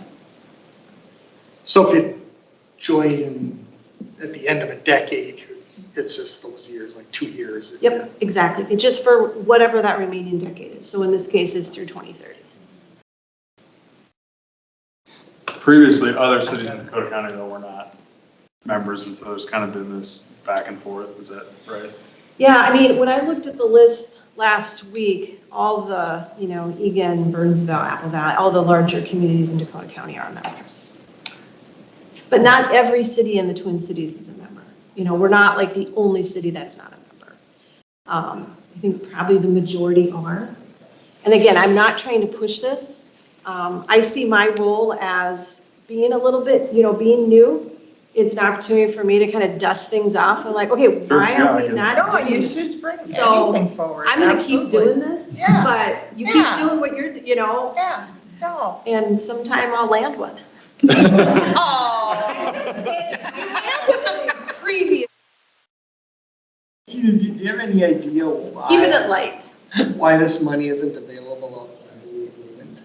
I mean, to me, if the incentive is we want more affordable housing, I think, and we're looking at options and money's there, the one thing is why do we have to enter into this agreement yeah, to get money they have when we can do what they want to do? I think Councilor Volter has hit it right on the head. It's the carrot and the stick, because as Justin said, if we were successful in the grant, now the pre-development grants don't have much requirements around it, but once you get into a larger project, there are requirements particularly tied to affordable housing. And I'm not even guaranteeing we would even qualify. A lot of, and I have some history with this program. When I worked in the city of Burnsville, I was part of a team that worked on 2 grants. They are over $4 million. They were one of the largest grant recipients at the very early stages of the LCA. So the whole Nicollet Commons Park and the street system on the east side of Nicollet was all paid for by these dollars. But it was tied to some creation of affordable housing. So there was that carrot and stick. But in that example, a lot of good came out of it. A lot of work in St. Louis Park on Excelsior Grant. That was probably the first big showcase project that used LCA dollars. But when I worked for many, many cities as a consultant, I also often argued on their committees, the opposite side is you're not distributing the money well enough. And that's still my argument. When we met with the staff, that was still my argument because so many of the dollars go into St. Paul, Minneapolis, and they cannot figure out how the suburbs should compete with just the suburbs and the inner city with each other. They just can't figure that out after, 30 years of this program? They don't So want to figure it out. Silly. Yeah, so I have my own reservations, but at the same time, it's also my job to bring things to council that absolutely. are opportunities for you. So I get the reservation. I mean, we've already talked about today that there's a mismatch in the labor market in Lakeville, and we need to somehow support that. And so it shouldn't be, attaining some of these housing goals should be our goal. And if that comes with some opportunities and funds to make that happen, then that's where I feel like we need to step up, even if we don't agree with the Met Council as a whole. But It doesn't sound like a consensus for 3 votes at this time. So. We are having conversations with other types of affordable apartment builders. We do have someone who's pretty interested in one particular site, so hoping that that's a project that we can bring to you in the not too distant future. Thank you. thank you. Good. Thank you, Tina. I think, Justin, are you taking the I've got the next CIP? two. Yep, okay. Thank you, Mayor and Council. So tonight's their first look at the CIP. We do have Julie here from Finance, as well as Laura Miller from Finance, Paul Omi, Public Works, and Zach Johnson, our city engineer. So I'm not going to get into too many details on this, just other than you'll notice that this is a big plan. This year, 23, 24, 25 are some of the biggest years of the plan. A lot of that is due to the park referendum project. So if you are worried about a little bit of a spike in those numbers, you can rest assured it's because those are the projects that are coming through. So, but this is the transportation, utilities, environmental resources, and parks section. We'll be bringing the next sections to you in the August work session as well. So the projects are broken out in this document, as well as the funding sources. Pretty much it's a lot of the same that you saw last year, just with another year added to the end. So, I think we do a really good job of tracking this and balancing it and trying to move projects around. Some of the big things you'll see in here, or that you won't see in here, that you'll see on the buildings is like the public works expansion. I think we've moved that out to 27, but you're not seeing that tonight. That's going to be at a different level, as well as the water treatment plan. That's going to be at a future year further out. The expansion, we're still looking at some options there. So, I think I'd probably just leave it at that. See if you have any specific questions about if it's project specific. We have the team here, or if it's otherwise, we can all try to answer some questions. Can I do another question? Yeah, Michelle. I'm just gonna throw it out there. I know it's not gonna be to everyone's liking. When you look at the OCI for 24 through 28, I was wondering, because the numbers are starting to come up, and I realize that's been the goal all along, but we have such a heavy burden coming up in the next couple of years. I was wondering if we could take a year break at 25 and then start back up. Because I don't think that, I don't know, I'm not an expert, but it just looks to me that we could go a year and not totally decimate the system, but yet it would help our taxpayers to just, because we've got a lot of big things on the plate. Does that make sense of what I'm asking? So I don't know what you guys are thinking and what you guys have for expert opinion on if that. You're talking about a complete break from. Yeah, not doing 25, just move 25 to 26. 1 year, not do it.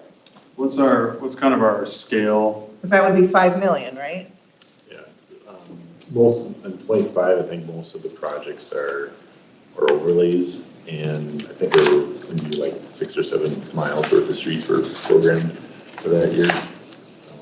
And all of these OCIs today's numbers. They are, yeah. So. Right, and I realize they're today's numbers, but I don't know, I'm looking at the numbers that were ahead of it that we've worked on already, and I just felt like. And I'm just saying, but I We mean, had it's a like in year's 25, grace. in 25, it won't be a 69.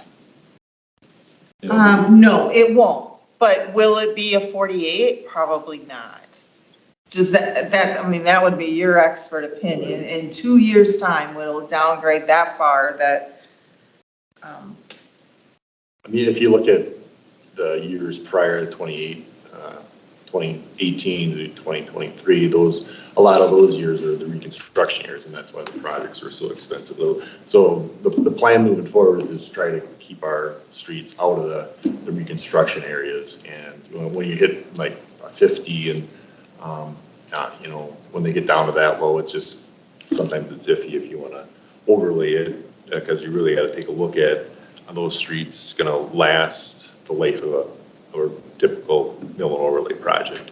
So it's always nice to keep a routine or Yeah, no, I, project, because we have staffing that's allocated to these projects, and it's there's some expectations out there for the neighborhoods as well. I was just trying to even out some of these Yep. years. Exactly. I mean, because we've got all these other projects that are spiking this up. And I just thought, if we could lay low on 1 year, I realize that routine is a good thing, and that, I'm not trying to say, I'm only saying 1 year, try to find ways to pull back a little bit.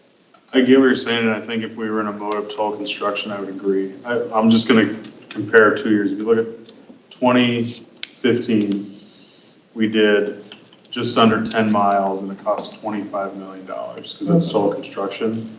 And then if you fast forward to 26, you're gonna do just maybe a mile less, and it's 5.6 million.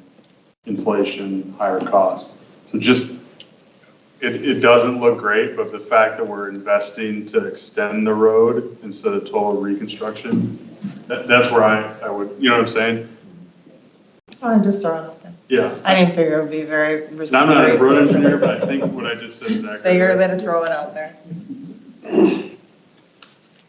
And also remember, we'll be paying 5 million on that. Obviously, we're bonding for this. And so these projects, and so the annual levy impact wouldn't be $5 million.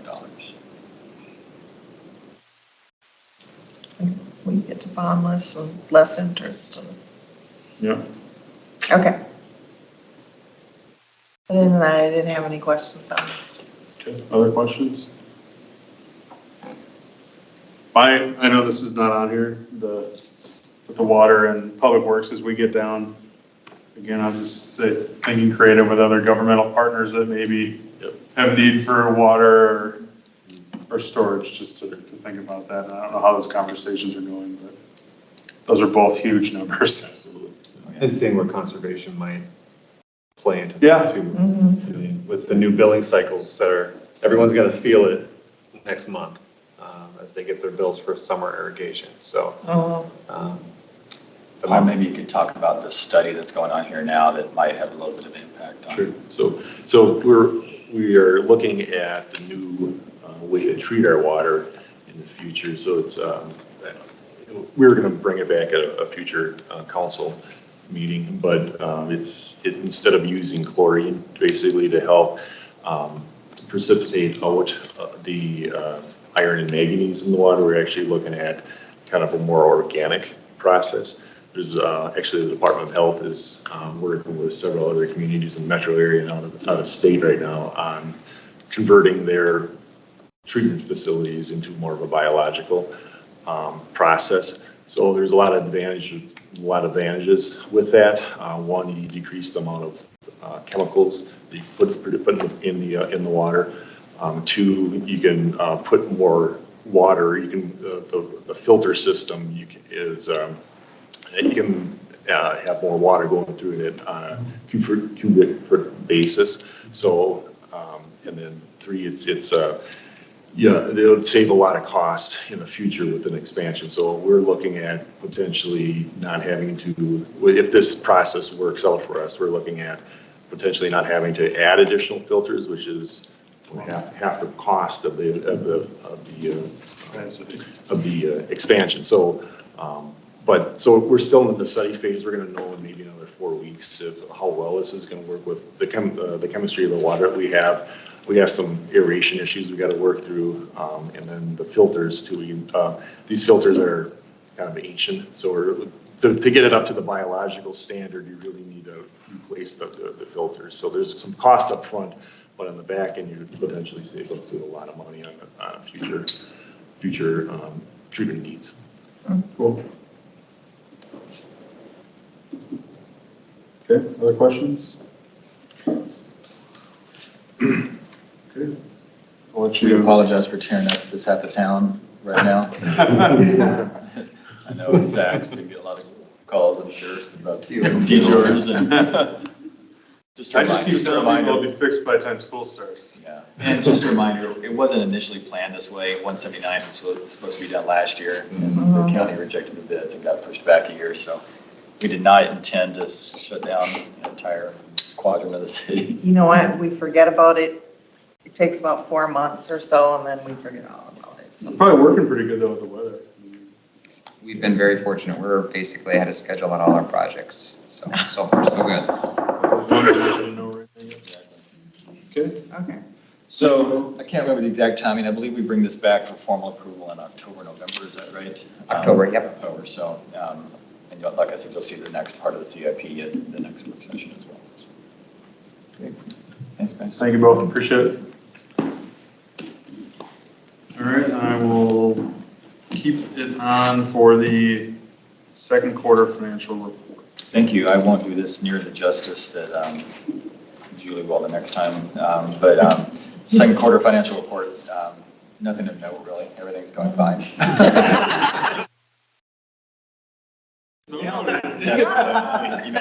We're halfway through the year. You always like to see things that are up 50%. Some of those things are more because of, we do a lot of the more plowing in the springtime and the first part of the year and the end of the year. And I will say that we're also, this will tie in, we are heavy into budget meetings right now, and we're looking at a lot of the actuals that are going through this year to put that together for next year as well. So yeah, I don't have a whole lot to add. Will we meet our goal on the single family homes, I think? That'll be close. Yeah. Well, every month I watch it, and we've been catching up to last year's pace more and more every month. So, we'll see. We heard our consultant earlier. There's still a strong demand. It's just whether or not they can get them built. So. Yeah. And same with the townhomes. That looks like that's even further away meeting the goal, so. That's all part of the budgeting though, right? It is. It affects when. But the apartments are over what we. Yeah, that's true. And I didn't know how that. And the townhomes, those kind of come in chunks when they come in. Is there any of the pipeline that would put spikes in either of these numbers, the permits? Anything to do Nothing that would probably start break ground this year. Yeah. Okay. We do have that Crown Apartments. There's 2 apartment projects that you've approved over by 179th and Cedar. One's senior, one is market rate. They put a pause on both of those, so those probably aren't going to be coming in yet this year. The single family product keeps coming in, so we keep seeing new plats come in, so it's not like things are just totally dying. Yeah, no. It's a little bit slower. This isn't necessarily here, but do we have a closing date for the ALC? Well, it was set for November 1st, but I'm hearing that they might be out of that building, very, very soon. Oh. The school district was supposed to approve the purchase agreement tomorrow night, so I will check with Bill, and if there's any chance we can close earlier, we will. But for sure by the 1st, November 1st. Okay.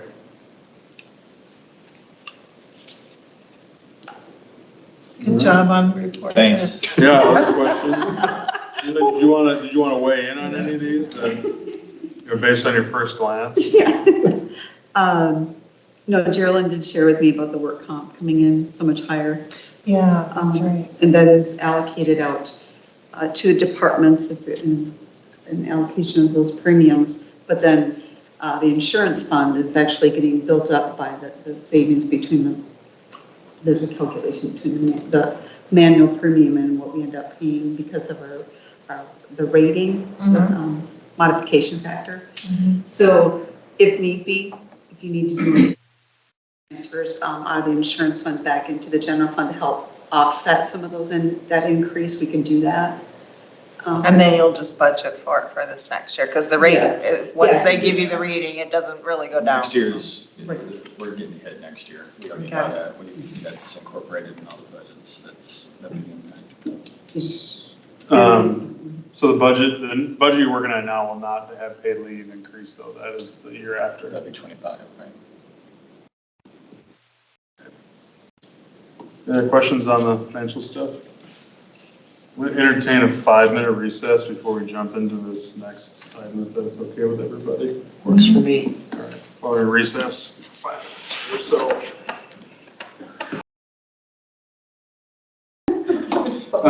So we'll now move into item 6, ordinance amendments related to adult use cannabis. I think there's a few people that may want to weigh in, but what I'll have to do is have Mr. Miller kind of maybe give a brief overview, and then we can kind of take each of these 3 separately, have conversation, and then we'll probably, before we kind of move in a direction, maybe take some comment, because I think that there's some, so. Okay. I'll let you. Thank you, Mayor and Council. There's 3 draft ordinances here tonight. The first is relating to the public use of cannabis. August 1st, it becomes legal to use cannabis in Minnesota. The state legislature does, though, allow cities to limit the use of that in certain public places, and so our city attorney has drafted an ordinance for your review tonight. The second ordinance relates to smoking in parks. So at the last work session, when you talked about this, the council also asked us to bring back a draft ordinance. Right now, use of tobacco is allowed in city parks. I think there was some thought amongst the council that if you do go down the route of prohibiting cannabis in parks, does it make sense also to restrict the use of tobacco as well?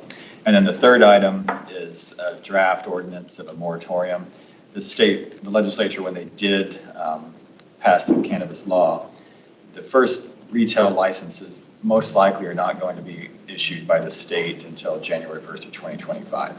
So the state is allowing cities to put in a moratorium on new cannabis-related businesses between now and then, with the intention that the cities do have to perform a study, do have to do some work on it. The purpose that we brought this for you tonight is that we have started to receive some calls from potential businesses who are looking at, hey, I might want to buy some property, I might want to enter into some agreements here. Am I going to be okay doing this? Mm-hmm. We're at a point where we can't really say that yet. And so we're not necessarily advocating pro or con, because most likely we're going to have time to produce the zoning revisions and stuff like that before January 1, 2025. But we just wanted to let you know that we are trying to get those calls and requests. So if you did want to just put people's mind at ease about making some investments in that, this would be one way to do that. Like I said, likely no licenses are going to be issued before that time, but it does at least provide some certainty to some but business owners who might be looking at doing that. So, did I mishear then the last work session? It was as if the attorney was suggesting that it would be something he probably wouldn't really want to do, because what would be the it doesn't it's more of a belt and suspenders type approach. Nobody's going to be able to get a license for this product or to sell before that time, before the moratorium would end. It's more just to keep people from knowing. I'll say it, I don't know what you're going to decide about doing downtown. Okay. Mm-hmm. And I don't know if somebody would want to enter into a purchase agreement or a lease agreement today, knowing they can't sell something until January 25, but they might. Or they might start to enter into some agreements or discussions with properties. It just gives them some peace of mind, basically, that I'm not going to be able to do it here, or I'm going to be able to do it here, or I'm going to wait to be sure that I'm not spending some money and resources. So. And then the only other, unless I misheard this information, because of the limit, now we're not even talking about limits here with any one of these documents, but by putting a moratorium on, wouldn't we be then already limiting because of other cities that would would not go to a moratorium and would be putting these places into place, and that we'd be limiting the number of places that are left available for Lakeville?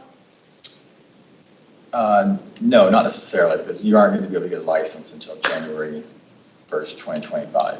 And we are allowed by state law to limit the number by city, 1 per every 12,500 residents. Right. There's also a countywide cap. Right. Can get into it as well. But we won't, be phasing that until January of 2025. I think, and we'll get to this discussion because I want to start the other one, but I think part of it also is, let's say somebody buys a piece of property, assuming that they can open a business there. Does that tie our hands with our zoning later? Because that might not be an ideal place for a dispensary in our, you know what I'm saying? So it's more of that to say, if you buy a building on one street corner, but then you're within 1,000 feet of a school and we decide to do 750, something, you know, then, Buyer beware. you know, so it's a risk to the business owners in that instance. But I think we'll get to that conversation. So let's start with the public use of hemp and cannabis products. You'll find that this is the exact opposite conversation we had last month, because there was some, I think, misunderstanding from how the legislation came, and apparently even Office of Cannabis Management changed their website in the last couple of weeks on public consumption. So there, I think that's why we're having this conversation, is to say many cities run the assumption that you were not allowed to have these products in public areas, and so this is our ability to have a response to that. I will say, for me personally, we can open it up for discussion. I'm less concerned, we do have some definitions about edibles, and I'm less concerned about that in public use, and I'm more concerned with the nuisance of smoking vaping. So for me to move forward on this, I would probably pull out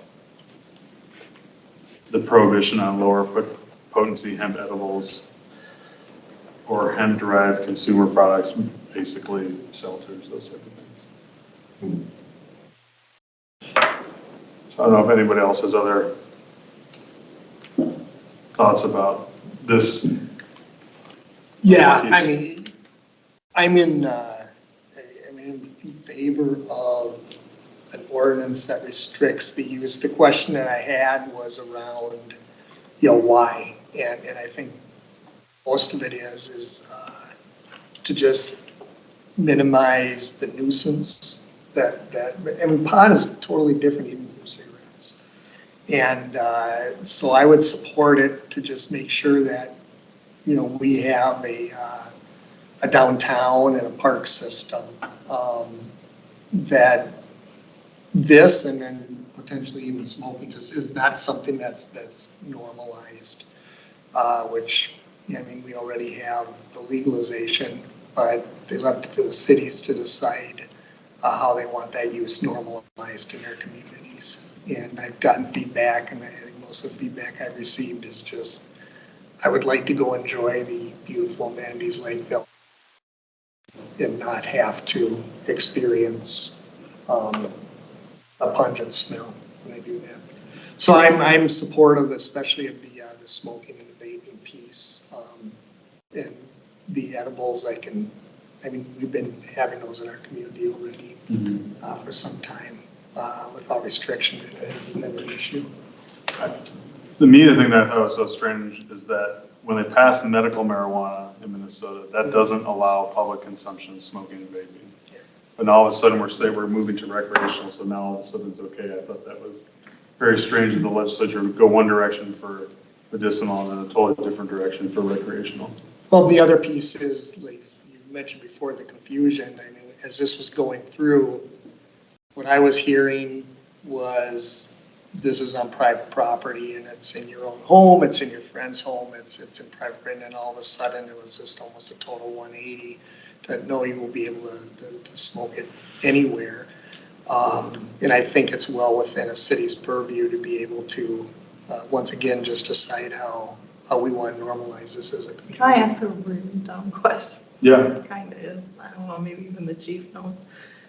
Does it smell the same when it's regulated versus when it's not regulated? Yes. Okay. I told you it's a dumb Yeah, question. no, it's I okay. have no clue. Well, I figured with all your hard rock concert experiences. Well, I'm used to the smell of all my hard rock concerts, yes, but So, Joshua? it doesn't mean I partake. Yeah, I know. I am not supportive of this first ordinance. we don't have a problem that we're trying to solve yet. I think there's a lot of fear about what is coming. And as we get to the public parks piece, I think that's a different conversation because the primary use is for children in those spaces. And I think that's a different conversation. But public spaces around something that is not an issue at this moment in time, and that in terms of the business owners that I've talked to, is not a concern yet. I'd rather respond to something that becomes an issue than preemptively say this is a rampant concern, especially when we're not trying to. There's no problem yet to solve. So from an enforcement standpoint, I think it gets really messy with tobacco versus cannabis use and nuisance calls. I don't want our law enforcement spending their time on a singular person that's smoking pot downtown. So at this moment in time, I don't support this first ordinance change. You're saying it's too prohibitive. It's too prohibitive. And that we don't know what an issue is, we're just anticipating one. We're anticipating something that may not exist. Yeah, my take is, what's the old saying of pound of Ounce of prevention? prevention is what Yeah. we're trying to hear. Yeah. And Chief Paulson's on the line too, but I think law enforcement's gonna be involved either way. People are gonna call and they're gonna say, somebody's smoking, it's bothering me, whether it's in a neighborhood or downtown. What I heard at the last time we discussed this was, technically, it's not legal. This is what our city attorney said, but there's no penalty. And that it's up to the cities to decide if we want to instill a penalty, which is a petty misdemeanor, which, by the way, before August 1, that's the penalty for pot and for marijuana anyway. Unless you have too much, 42.5 grams or more, it's a petty misdemeanor. So for me, I see this as, we're just, as a city, saying the spirit is, you shouldn't be using it in public, but there's really no penalty for that. So we're just saying, we'll make a petty misdemeanor for it. I think law enforcement at some point is going to be involved in any way, shape, or form. If somebody feels it's a nuisance, they're going to call. Or maybe not law enforcement, they'll call the city or something like that. I mean, I think a perfect example is the Taste of Lakeville. It's not a youth event because you have to be 21, but this will prevent people from smoking marijuana in the middle of Taste of Lakeville because it's a public property that is being rented by a private entity. I guess I'm too libertarian on this. It is what it is, but, all right. I'm just. I think it's a little bit too overreach, on the city's part for this, but. Yeah, or otherwise I was going to take from if there's anybody in the audience that wanted to comment. So I'm libertarian at heart on this issue as well. The challenge I've got, and I think why I'm supportive of both of these first two, is the experience we've had in other places where, go to Minneapolis and St. Paul right now, and the streets reek of pot, and it's not legal yet. My heart changed on this one summer. I was firebrand libertarian on this issue, and then went to Denver and Portland in the same summer. And I ended up in a Krispy Kreme with secondhand munchies because of the smell in the streets. And I think this is a smart way Of all to go places slow. to go, It was great. I love Krispy Kreme, but I was wondering why I was in there. But to me, this is the go it slow approach. It's about the character of a community. this issue has been discussed and determined at the legislature, so there's only so much we can do. But I'm looking at what it means to the community in terms of, that's where I'm at right now. And the only problem I have with the second one, I really think that people could be able to smoke in their cars. While at the park. Yeah, Smoke in their tobacco. parking lot, yeah. And that only applies at parks. Yeah. I realize that, but it's like, it's just, it reminds me too much of Iowa's, what do you call those places you drive into and you go the rest areas? You know, you're not allowed to smoke in your car in a rest area, but you could have smoked down the road as you went down the road. It just doesn't, it makes no sense to me. It's your car. And you're in the parking lot now. You're not around all these other people in the park. That's the only problem I had with it. That can be amended. I mean, You know, I take just it. totally thought, you know, I get not doing it in the park to make it enjoyable for everybody or whatever, but the car drove me a little nuts. So is there anybody that's here in the audience that want to comment on the first, the public use portion of cannabis? So I'm Don Seiler, one of the owners of Lakeville Brewing Company. I don't know that we have an opinion, a push one way or another, but I'm just going to describe some of the concerns that we have and some of the things that we're thinking about as this is going to come into play. One is managing customer consumption. And there are already regulations around serving someone both THC-containing products and alcoholic beverages. So we are concerned a little bit if people are able to casually step outside, smoke a joint, and then walk back inside and have a beer, and kind of the compounding effects of THC and alcohol consumption. And the fact that there wouldn't be anything we could really do to stop a person from stepping outside and consuming that other substance. We worry about the deterring effect, as people have mentioned, of a family wanting to come into our restaurant and they walk past people who are smoking cannabis out front in the same place where cigarette smoking is allowed. We've kind of managed the cigarette smoking. That's not allowed inside our facility, nor do we allow that even outdoors. Most of our customers don't like that smoke while they're trying to eat. And our customers are respectful of that. And they step outside the gated area and they go to a designated spot which we've provided for them. But we don't feel comfortable allowing that space to be used for cannabis for just the deterring effect that we anticipate it would have on what we perceive to be a majority of our patrons. So these are just concerns and questions that we have. We put a lot of effort into appealing to a very, very broad range of customers in Lakeville, and establishing our place as a family spot and a comfortable place for community. And this is one polarizing thing that could disrupt our customer experience and distract our staff from taking care of our customers. So those are the things that we're concerned about. If we don't make an ordinance, can a business do whatever they want? They can put up signs and say it's not allowed? Not on the sidewalks.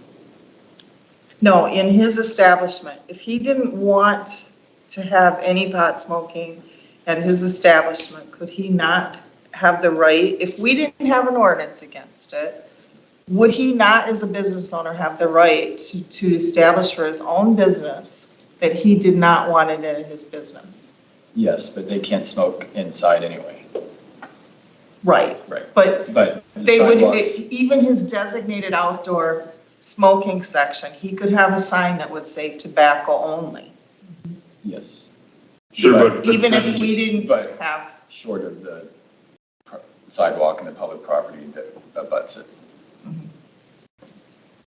And that's a whole different issue than whether there's smoke there. I mean, what I heard is, once you get into the dual consumption, because anybody who owns a business that serves alcohol is responsible for not over serving.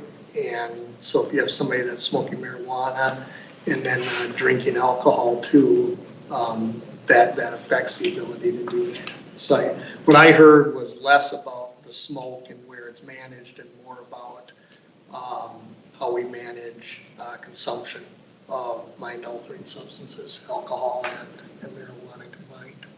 That's what I heard. Other comments? Okay. I think that there's consensus to vote on this. I don't think it's total consensus, but there's at least 3 people that want to vote on this. I think the 3 of you, or 3 of us were on this saying that it was more of smoking and vaping and not on the edibles. And so maybe bring an ordinance forward without, that removes the references to edibles and consumable products.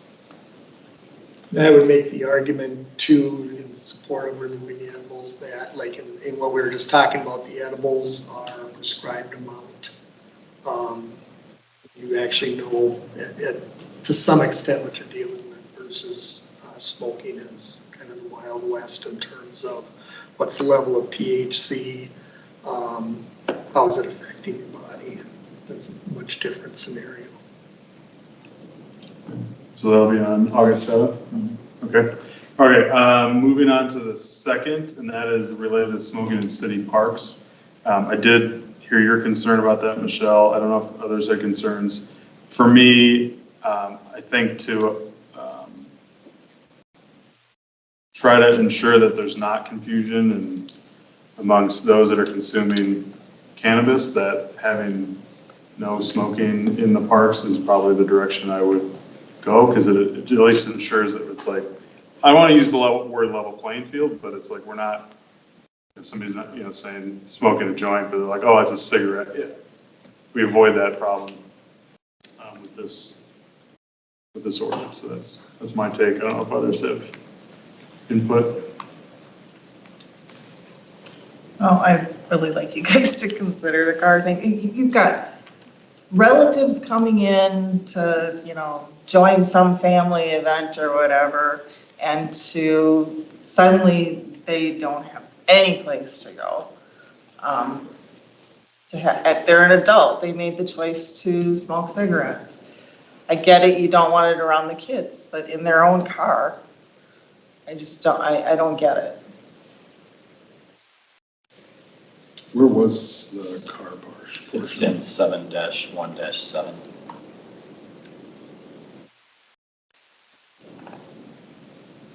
So when we state city park, does that assume the green space? And that's why it was, or adjacent public parking lot? So by removing adjacent public parking lot, the ordinance would then just apply to green space at a park? Or do we have to? You could clarify green space, What's that? city parks and green space, and take out the parking lot. I was trying to figure out how do you word that to ensure that it's clear that parking lots are okay, but not the The trails. question is, do you want it to be okay in parking lots? Right. I don't. I mean, if the goal, in my opinion, the goal again is to try to take away the situation where there's an argument about what's tobacco, what's cannabis, lining those up. But I will say, I'm less concerned about inside the motor vehicle, because state law does not allow you to smoke cannabis inside a motor vehicle. So we would be in line with that. Okay, so then my husband's theory would be that nobody is allowed to travel down the road and you get to a stop sign and the person next to you's got their window down smoking a cigarette. They shouldn't be allowed to do that. I mean, he would like it to be that restrictive that, you gotta box yourself in and et cetera. So I'm just.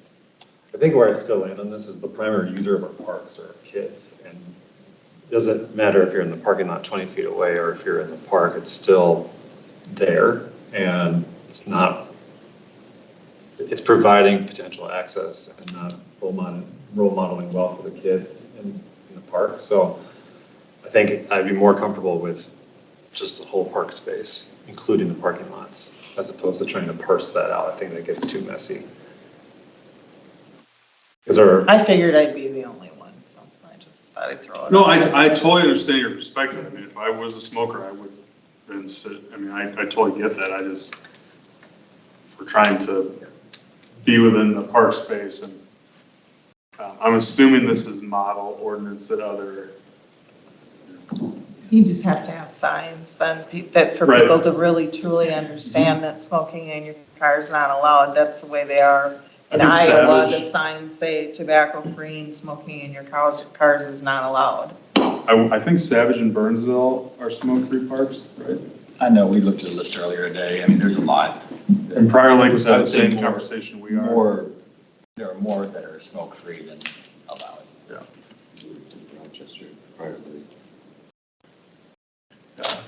Okay.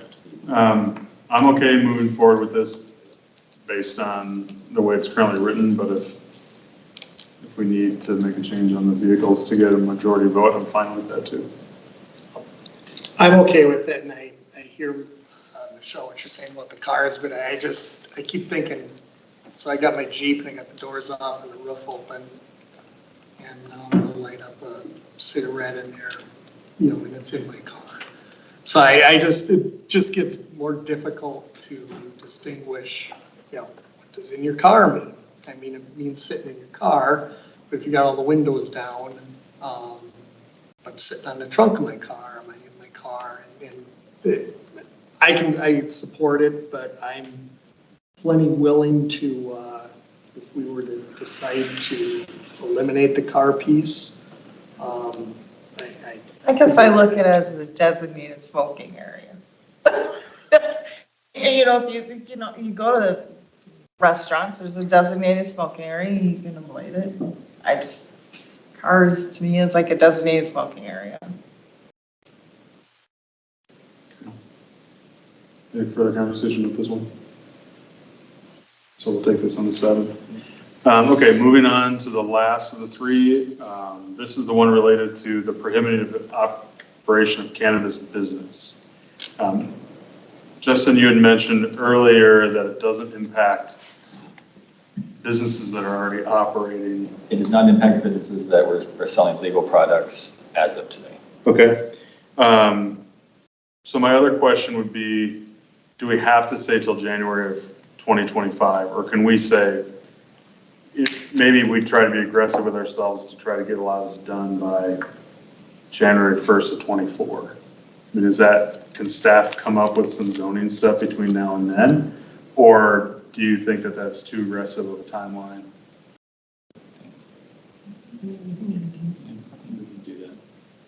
Okay. Yeah, I mean, the date, it's a no later than date. Oh, no later than. You can go short than that. Okay. I mean, my initial misunderstanding, and I'm glad I thought that this would basically put a pause on any operating of, the licensing that we're already doing for edibles, for instance. So I'm less concerned about that just because of, so would it prohibit new, like hemp-derived lower potency if somebody wanted to all of a sudden get our license and go and start selling at a gas station? So it wouldn't, okay. No. Still a little unclear what this truly keeps. How does this protect the property buyer or the potential? It protects somebody from buying something and then finding out they can't have it in that location if we zone it differently. But as it stands, if they don't have a license to the state, they already are taking that risk at that moment, right? Exactly. Yeah, but I think the way it's set up is everybody's going to kind of have to, right? They're not going to just, I think, my understanding is that you have to have this structure with all of the check boxes, which is the controlled access, yada, yada, yada, before you get a license. So there's going to be pretty substantial investment before it's granted.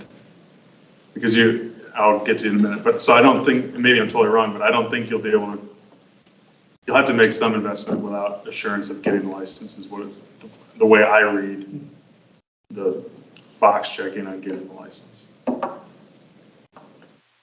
I I saw it as, and the conversation earlier verified it, as a way for the city to say, we're studying this, we're looking at how we want to handle it in terms of zoning, in terms of numbers of places, and we'll be ready for that no later than January 1, 2025.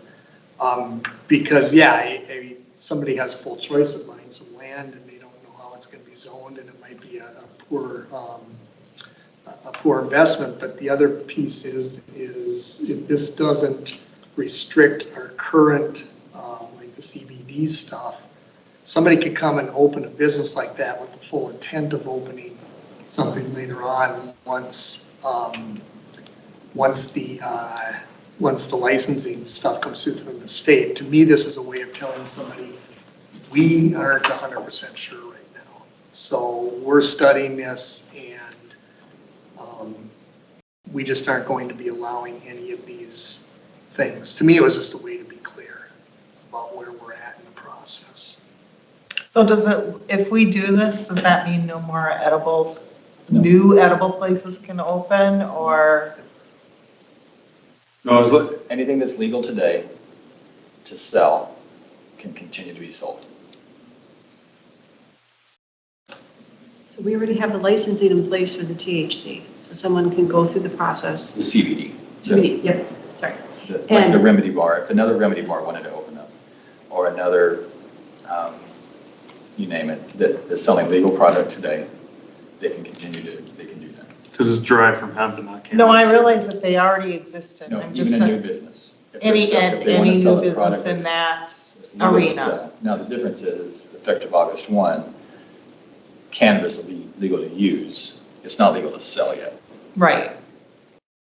So I just don't know why we need this, because I think as a city council, we can just say we have a goal that by January of 2024, that we will have the plan of where everything's going to go, et cetera, And it's without not, confusing the public and the next article being written that we're not allowing it at all. You know, I mean, that's a lot of confusion with that document. it's just it's to protect you, it's to protect the city from somebody coming in and making a decision now, and it's their risk, it's their buyer beware. But then we come in and say, well, no, we don't think that we want to allow this at the place you bought it, and then they're going to say, well, what do I do now? I'm stuck with this property, so. I'm going to go to the audience. I know that there was some, just state your name and. Brock Dabrowski, partner, Dispo Dispensaries, Michigan, Missouri. Let me ask you a question. Have you noticed an uptick in marijuana usage in the last year in the city?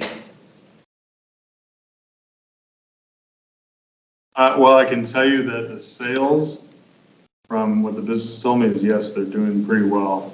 Okay, well, I don't know if you're aware, but you had three fully operating dispensaries in the city for the last year. I'm talking flower, vape, edibles, drinks, fully potent. So that means you could walk into a head shop in your city in the last year and buy a flower at 90% THC, 90 milligrams the last year. All that came off the shelves July 1st. So that's what you can expect to happen when it's finally legalized. It's pretty much what you saw this last year. And I guess the reason why I'm attending is I've been in conversations with Luke, and I am one of the individuals with a business that wants to come into the city, figure out where it's going to be appropriate, where it's going to be zoned, to make sure that obviously a lot of money goes into the investment. I think just about every head shop that's currently selling CBD intends on hopefully having that be long-term. Obviously, the Hideaway might be a little different. They've been in operation for quite a while. But that's kind of the expectation is the legislator obviously gave us a 327-page bill that's kind of like trying to solve a Rubik's Cube.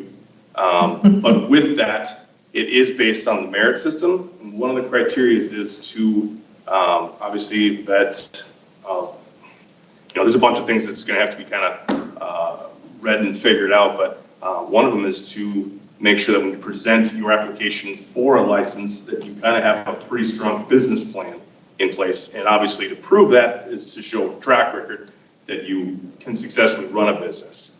So I guess for any city, it's best to be proactive instead of reactive.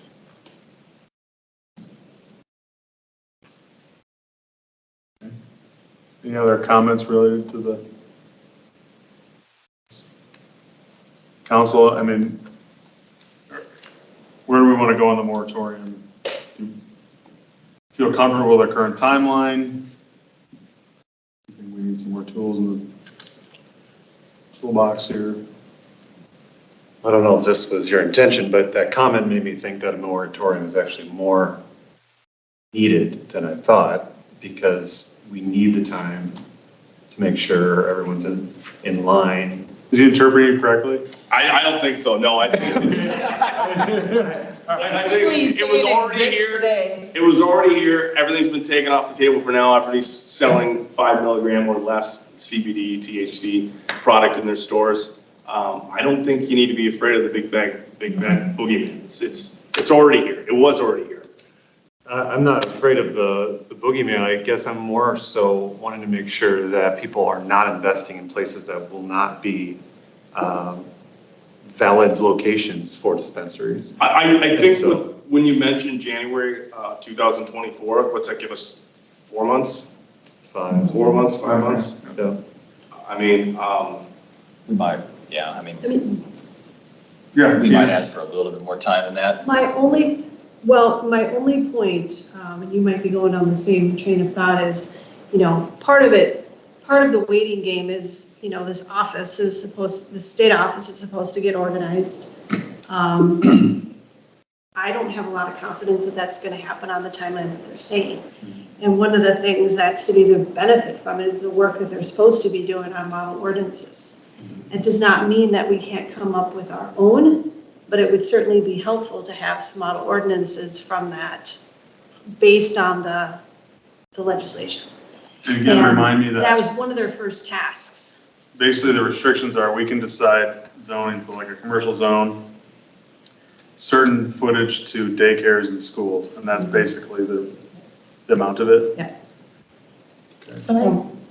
I think some of that we can do at each work session. I guess I'm just trying to figure out, I walked away with last month with the attorney saying that we didn't need to do this, that we would get there. So I really think it's confusing Yeah, I to think, have this document. and I get that. I think part of it for me is, like, we just say tomorrow, we're just only gonna do it in C3, just commercial. Well, then downtown is not, doesn't fit in commercial zoning, it's a separate zoning. So my point is we have to have some really thoughtful conversation about, we just can't say, oh, it's gonna only go here, because there's, Correct. There's some I mean, challenges. but that's what the workshops are for. yeah. I don't know. Nothing's gonna happen until 2025, but I don't know. I just find it a little confusing but I'm sure, I'm just one person, so I don't think we need it. I think we can work on it and get it done and. Okay, others? I'm torn on it because I had that same impression last time that we didn't really need it, but I think hearing that it's helpful to those looking to start those businesses, I think it makes sense to me. But I like your idea of turning up the timeline. And Tina's point about that office is kind of chaos right now, and it's really just somebody with a website. Well, I guess, That might change, you know. I mean, we don't, I mean, on the other side of it is, we're not responsible for business purchasing anything, and No. that's a risk that they're gonna have to take. And I think my recommendation, When if they you're would- listening, you're gonna be a business, I wouldn't build within 1,000 feet of school Right. or a daycare, on the stuff that is already listed in the, Don? Both times we opened our new business, we had to work with the city to modify the zoning rules. Okay. And it was an afterthought. And it was clear that the city was open to and wanted a brewery or breweries to open in the city, but nothing specifically say, like there was not any zoned area that had brew pub or brewery as an acceptable use. Same thing in River Grove Heights. Actually took the ordinance that was passed in Lakeville and brought it to their attorney to say, make something like this so that we can open River Grove growing. So if it's your intent to allow that type of business to operate, the faster you designate where you want it, so it's clear, I think is gonna remove barriers from people getting that process rolling. Yeah, I'm with him. It's, anytime you go into a real estate transaction, my background is commercial and residential real estate, you have an LOI, letter of intent, and with that, obviously, you can put as many contingencies as possible. One of them obviously being contingent upon correct zoning for this establishment. I guess really just sort of expediting this process of figuring out where it needs to be designated just makes everything a little less convoluted. I'm still going to come here. It's just everybody's confused, so are we. I think if you put a timeline there to have a better designation, it'll kind of have less confusion for everybody all around, including the citizens of the city. Well, so now you say a moratorium is good, or you change your mind? Well, no, I think the one for January of 2024, 5 months out is I get that. Well, why don't we do, I guess my one thought is we could set this aside. I mean, the staff obviously has the direction from us to start working on this. I mean, we already kind of talked about that in June. So maybe setting the moratorium aside for now. There's no date certain that we'd have to do the moratorium. No, we can do it, but You can do it. every day means, somebody, Yeah. some transaction could occur. We've had They phone can't calls, and the message is, we don't know. So Yep. hold off until we figure it out. We know what the parameters are of the legislation that we can do, but we don't know exactly how that's going to spell out. So we've had GIS team helping us with some just base mapping to kind of figure out our starting point because of the possibility of the distance locations, still not knowing what the council's going to want to do. So we can bring that to a future meeting and start from there, just to give you a sense of what does that look like if we do those full limitations. So we are working on it, and what we tell people who call is, we don't know, so buyer beware. And But then that is on any kind of use. You a know. follow-up question to that. So the one thing that you said that, so yeah, fully in support of the sooner the better. Do you feel confident that you have enough guidance in the statute to be able to do something in January, this coming January, that will stand once the Office of Cannabis Management spends it next week? More than likely. I mean, between us and, Andrea's office and her team, yes. Yes, it sounds like we'll just set the moratorium aside for now, move through with the other two ordinances. Okay. And then conversation on the feet and whatever, should have it next month. They can lay out what that would look like on a map and where it would be I don't know if restricted. you have August planned yet for work session. We're starting to. We'll figure it out. Okay. All right, very good. Moving on to items 7 and 8, 7, items for future discussion. Opportunity if anybody had anything they wanted to. I saw a furrowed eyebrow over there, Joshua, was it? Yes, I can't think of what I was going to bring up. I'll bring it up after committee reports if I remember what it was. Okay. Sorry. We'll move that agenda item to that.